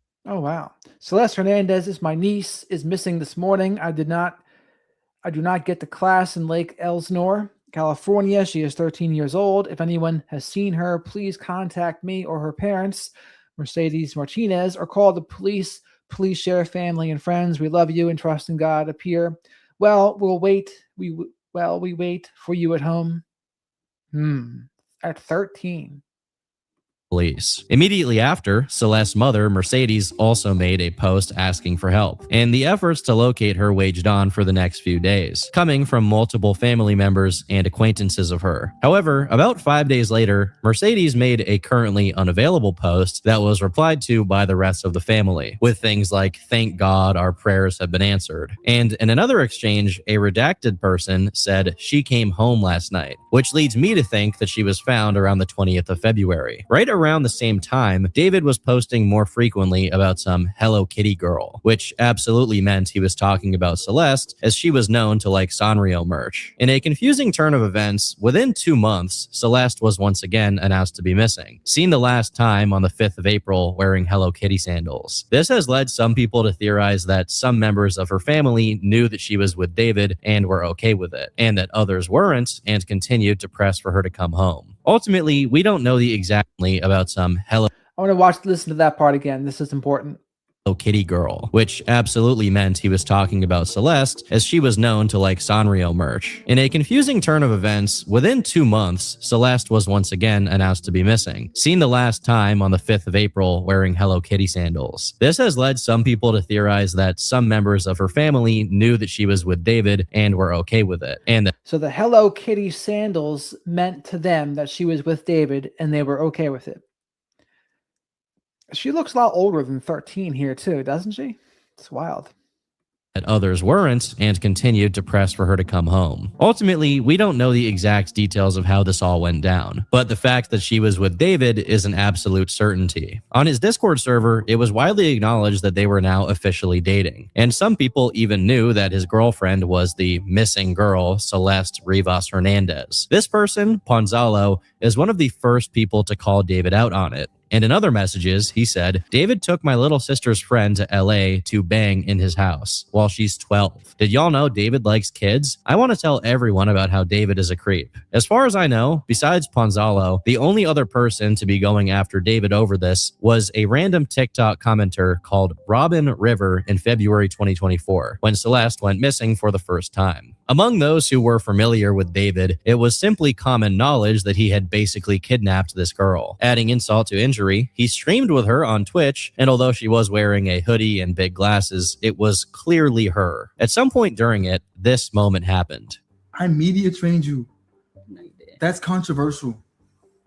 It's controversial of kids. Really good. Okay, It's bye. been a good one. Bye. Bye, guys. Mwah. Wow. Did you hear that? Mwah, mwah, mwah, mwah. Oh my. Delete everything. Delete everything. Everything goes. He was basically flaunting one of the most egregious crimes imaginable for hundreds of people to see, all while being world famous. In TikTok posts and Instagram stories, he hints at She said while SAing kids. Or by SAing kids. at basically paying her to stay with him. Around April 2024, when she was reported missing for the second time, an unreleased song called Drink and Drive was made, containing lyrics such as, "Are you still under the car? Stay with me. I know it's my fault. Oh God, I'm here. Can't you take me instead? She didn't deserve to go. I'll be crying in this jail cell tonight." While these are contextualized within the song, they are also eerily foreboding considering the ultimate end of this story. It's also shortly after the second missing report that possibly the worst detail of this story took place. In messages that Celeste allegedly exchanged with someone called Anissa, she said, "Anissa, do not text. He came back. He's crying. Do not text me. I fixed him. I'm staying. I fixed him. I don't know how. We both cried to get her and he changed his mind. I'm happy he did though. Anissa, you have to swear you're going to stay safe. Are you still going to talk to David or go back with him? Because I don't want you to get in any more trouble with him. Celeste, I'm safe. No, I'm not. Now, I've already made a disclaimer earlier, but either way, I'm going to paraphrase instead of straight up reading the following messages due to how vile it is. To sum it up, Celeste said that she has bled as a consequence of something that happened with David, and just a couple of messages later says that she was also pressured into being with someone else by the name of Gus. Almost equally concerning is that David began saying in interviews that once he put together enough money, he planned to move to some remote island completely off the grid. Specifically, he noted he'd do this in about 4 years, which is when Celeste would be turning 18. Whatever his ultimate plans for her were at this time, they were clearly developing in scale. This is like a young coercive control dynamic. That you don't think of it like this. Like this is young coercive control, predation, statutory, all that stuff.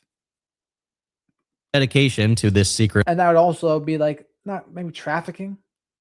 objective of his was to the point that, according to Instagram user Chandler OTD, David had begun paying people off to keep their mouths shut about him being with a minor. And there's even a picture of what appears to be him doing it in some parking lot. Someone else on Reddit by the name of Alpha Tango Cheesecake made similar claims, saying, "This guy is a creep from what I've heard. My sister, who is now in 9th grade, told me that he was dating an 8th grader and she would go on trips with him to LA. They're all in 9th grade now, and it turns out Celeste's friends knew and he would pay them to keep their mouths shut. Celeste has been missing for over a month now, and no one knows her whereabouts. Definitely something strange going on." Despite how many times he professed his love for her, the tune slowly started to change after she went missing, presumably to go live with him.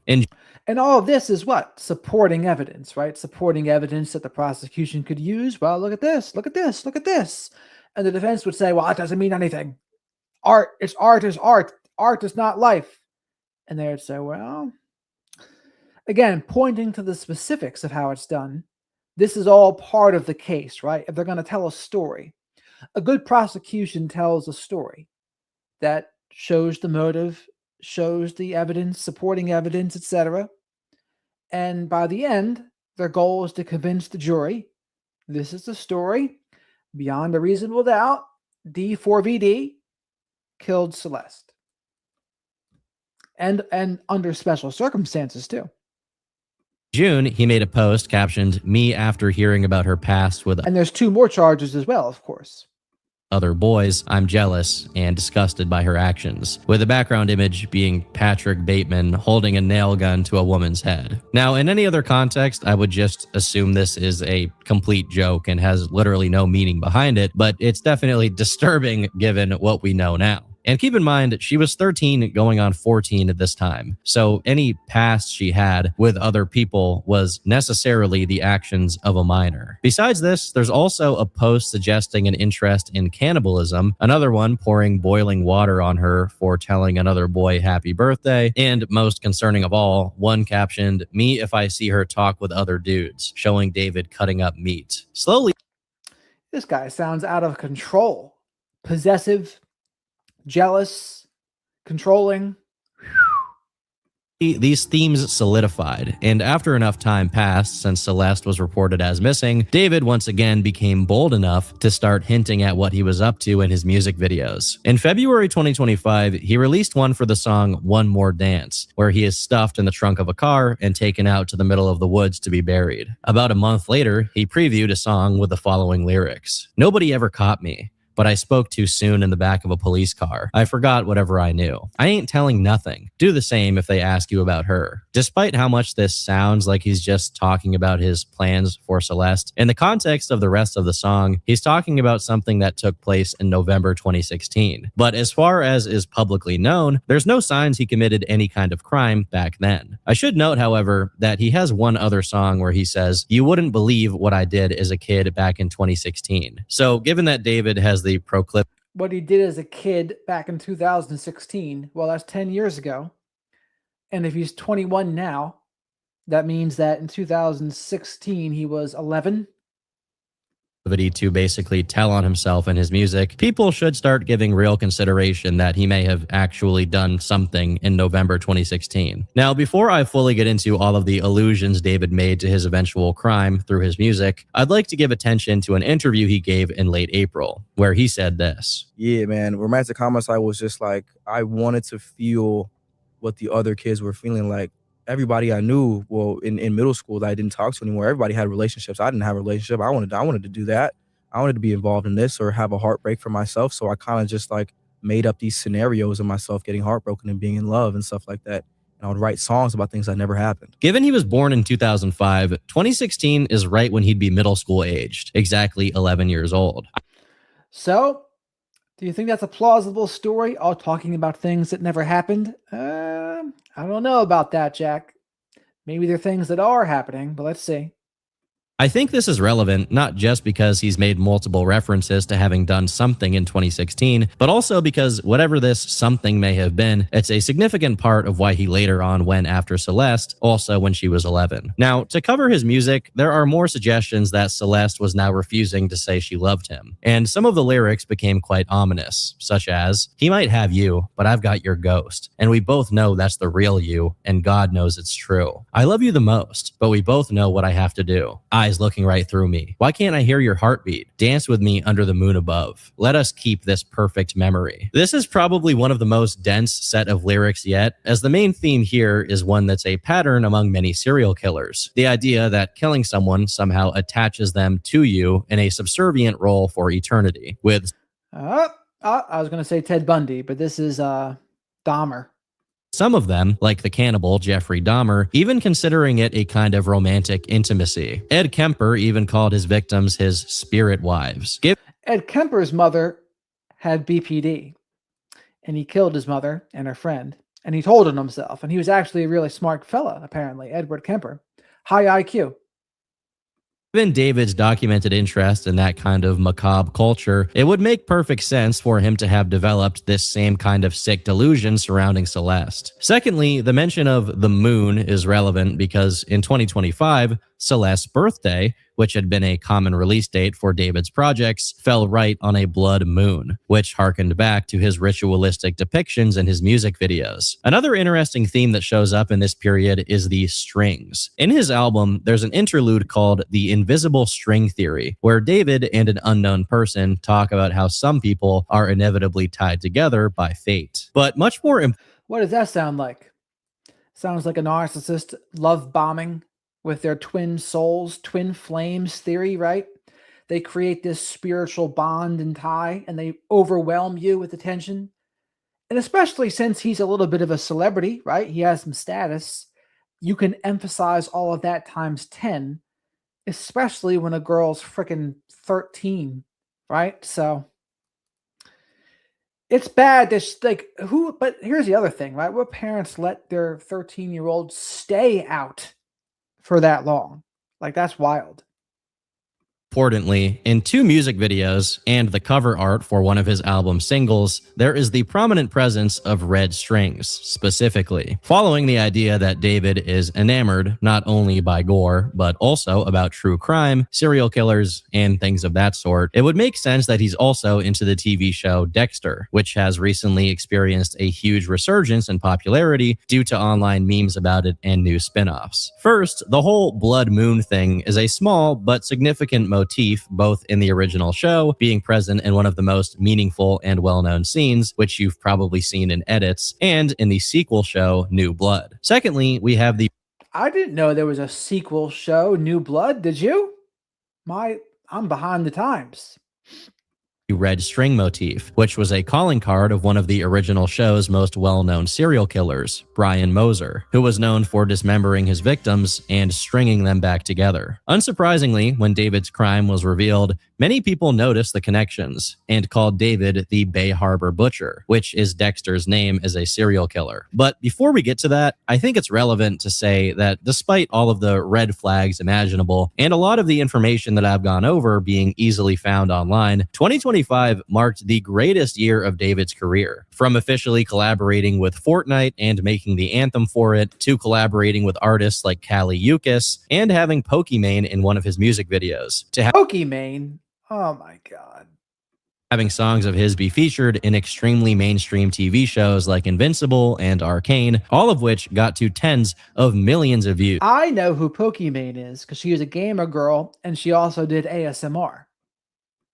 By all accounts, his wildest dreams had come true, but at the same time, someone else's worst nightmare followed suit. On the evening of the 8th of September, fresh off the blood moon and Celeste's birthday, there was a 2023 Tesla with Texas license plates in an impound yard on the 1000th block of North Mansfield Avenue in Los Angeles, which was emitting a foul odor. At that point, it had been there for over 3 days, and before that, it had been parked at Bluebird Avenue for 3 weeks, with some sources saying more than a month. A big metal box in Los Angeles heat with something inside of it.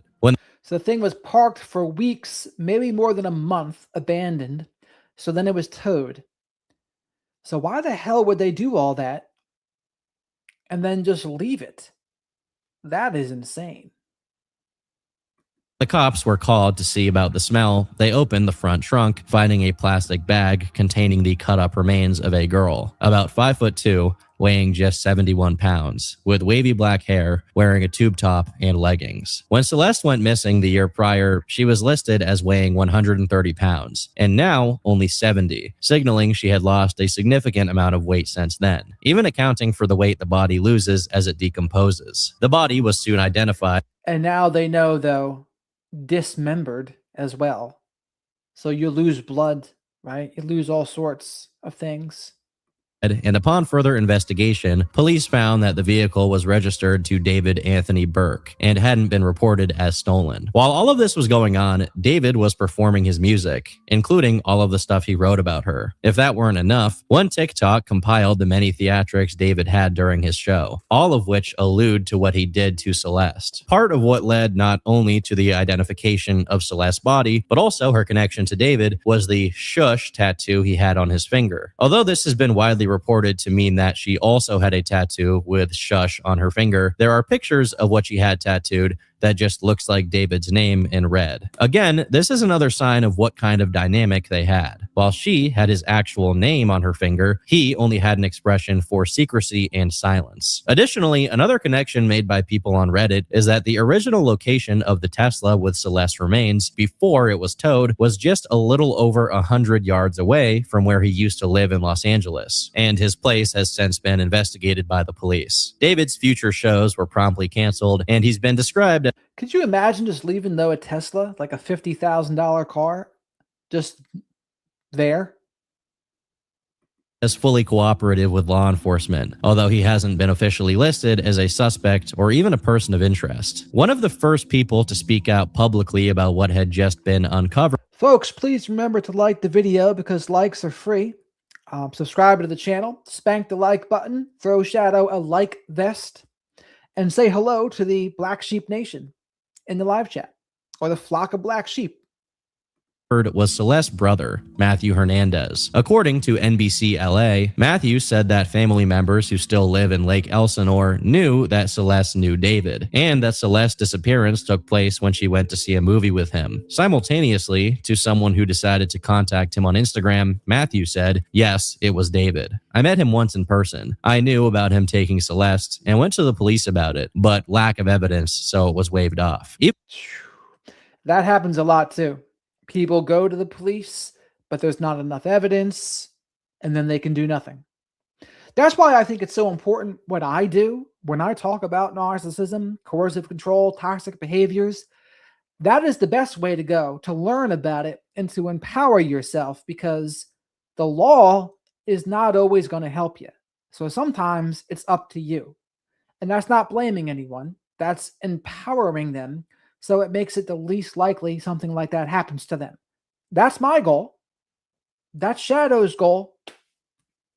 Even then, they don't do anything. They haven't even done anything towards him. She was always saying that he was waiting until she was 18 to get married and stuff like that. My sister wouldn't say anything, ever. Please send me more if you know. I never knew about the Discord server. I wish I would have known. I could have used this. I don't even have Discord. Matthew then sent a few previously unreleased pictures of Celeste and confirmed the authenticity of the text message exchanges where Celeste identifies someone else who had been with her. But Matthew remarks that this Gus person has since been shot dead. Someone else who came forward was a friend of his and former teammate from when David was still a Fortnite player. I think most of you all know I've known David for about 3.5 years, and the internet knows a 15-year-old girl was found disconfigured in the front of his car. Can't even say 15 because she was 14 when she passed. For those who don't know, David used to be a professional Fortnite player in the team that I was leading, Limit. Back then, I used to make music on my computer. He didn't have a good computer, so I told him about BandLab, and he started making music, and it completely popped off. And David, even before and after fame, he's always been a really, really nice person, like a little bit too nice, like comically nice. And for those who've been following me for a while, you know I used to have this ongoing joke over and over and over again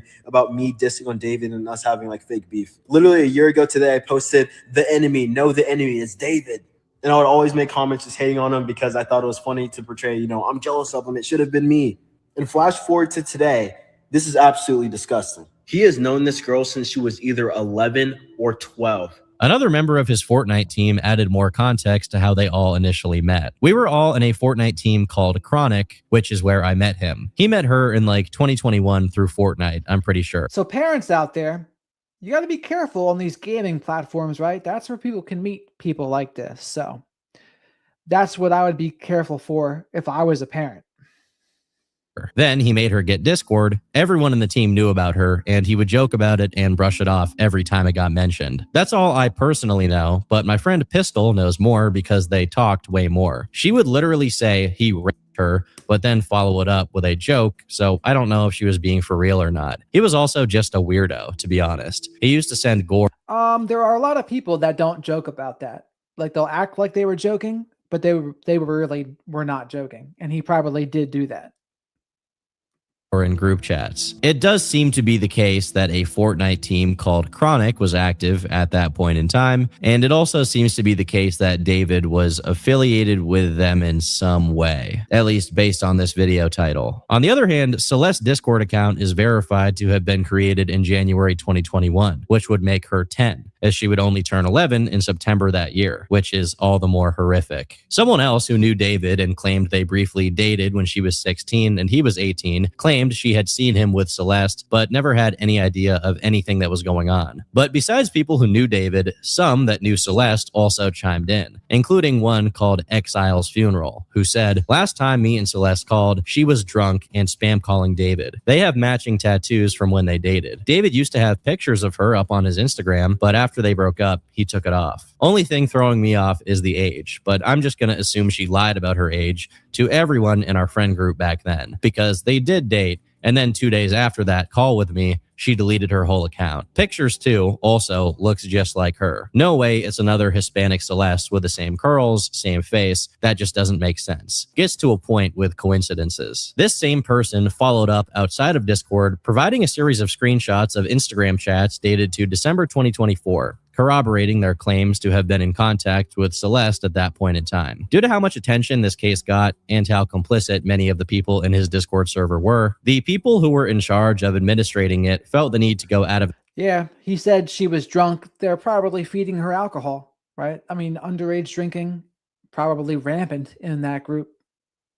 Their way to make an announcement. We, the Discord and Twitch staff team, want to clarify what we knew and didn't know regarding Celeste. We were not aware of her true age or that she was a missing person. We also did not have any contact with her outside of what was public. From what was shared in David's Twitch streams and her role in the server, we understood her to be around 18 or 19. She appeared in 2 streams, but otherwise was not active in the server, and we do not have ongoing communication with her. Most of us are not located in California, so we were not aware of any missing persons reports connected to her. Additionally, the staff team has had minimal contact with David or his management. The mention of her full name within the server was not seen in real time due to how fast the chat moves when David pings everyone.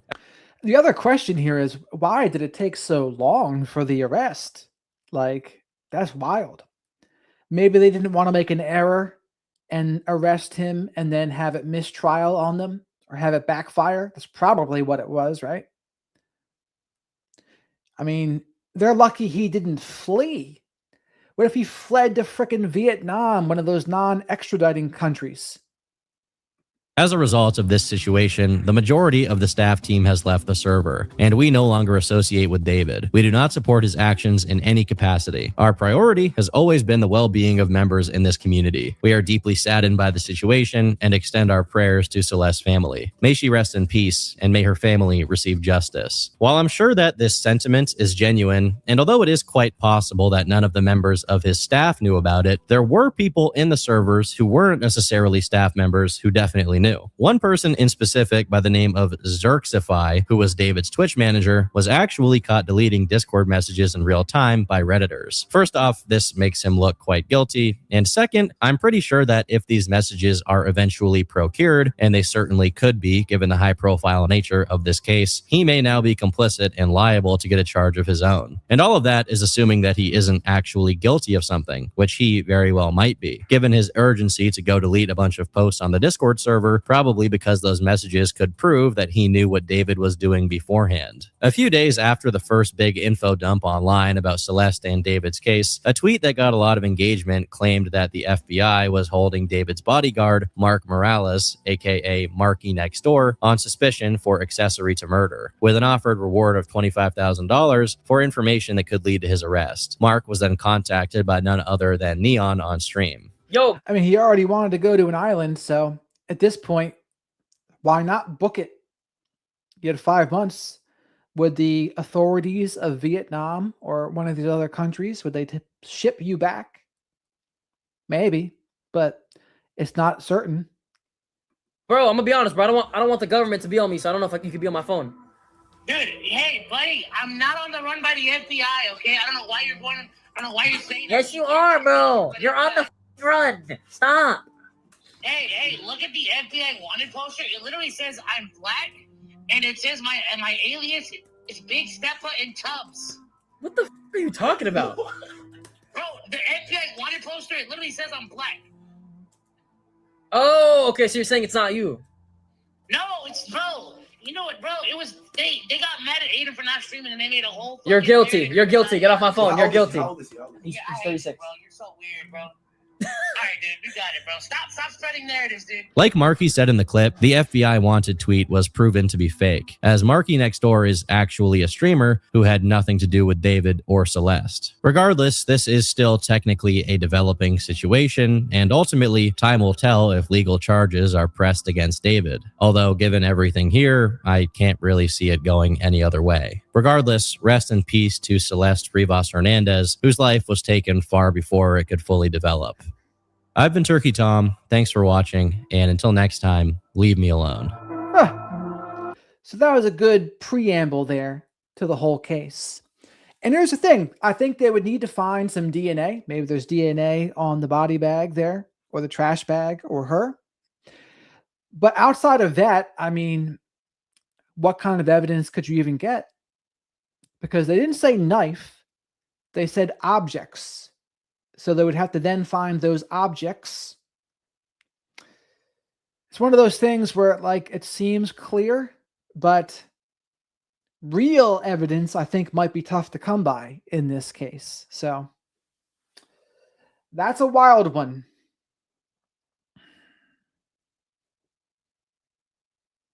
So I think the defense might try to claim he was framed, but I don't know. I think we're going to have to wait to hear more evidence and wait to hear more proof.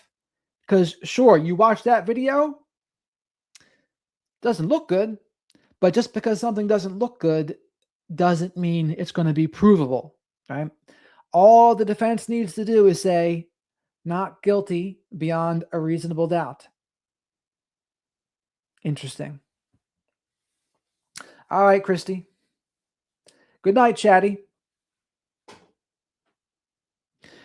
Yeah, Juju. We'll see what's on those 40 terabytes. There very well might be evidence there. Or you would think there probably would be. So we'll have to wait for that too. But again, I wonder if there's a confession in that 40 terabytes. That might be something too. But we'll see. Rooster, won't we? We shall see. Doesn't seem like there is, Maureen.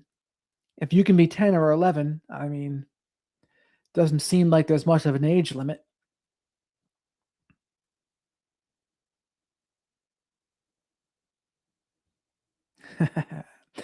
All right, guys. So everyone, make sure you like the video, though, on your way out, and make sure you're subscribed to the channel.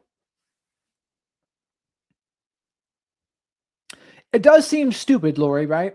That's the part that's a little confusing to me. Like, why would you just leave it there? You did all this other stuff. Why just leave it there? That's weird. Oh, my goodness. Mark Garagos and TMZ? What about Harvey? My goodness. Their defense lawyers in themselves are coming out. But we'll see. I mean, we shall see. Time will tell. So D, Autumn, Teresa, Tim, Annie, Rooster, Julie Bug, I hope you're enjoying your ice cream and booze. Laura and Songbits and Autumn and everyone. Till next time, folks, we'll have to see what's on the docket for tomorrow. Miss Kim, thank you for modding. Songbits, thank you for modding. Livin' even popped in tonight. How about that? Just not for long. So have a great night, Wendy. Shadow and I wish you all a great night.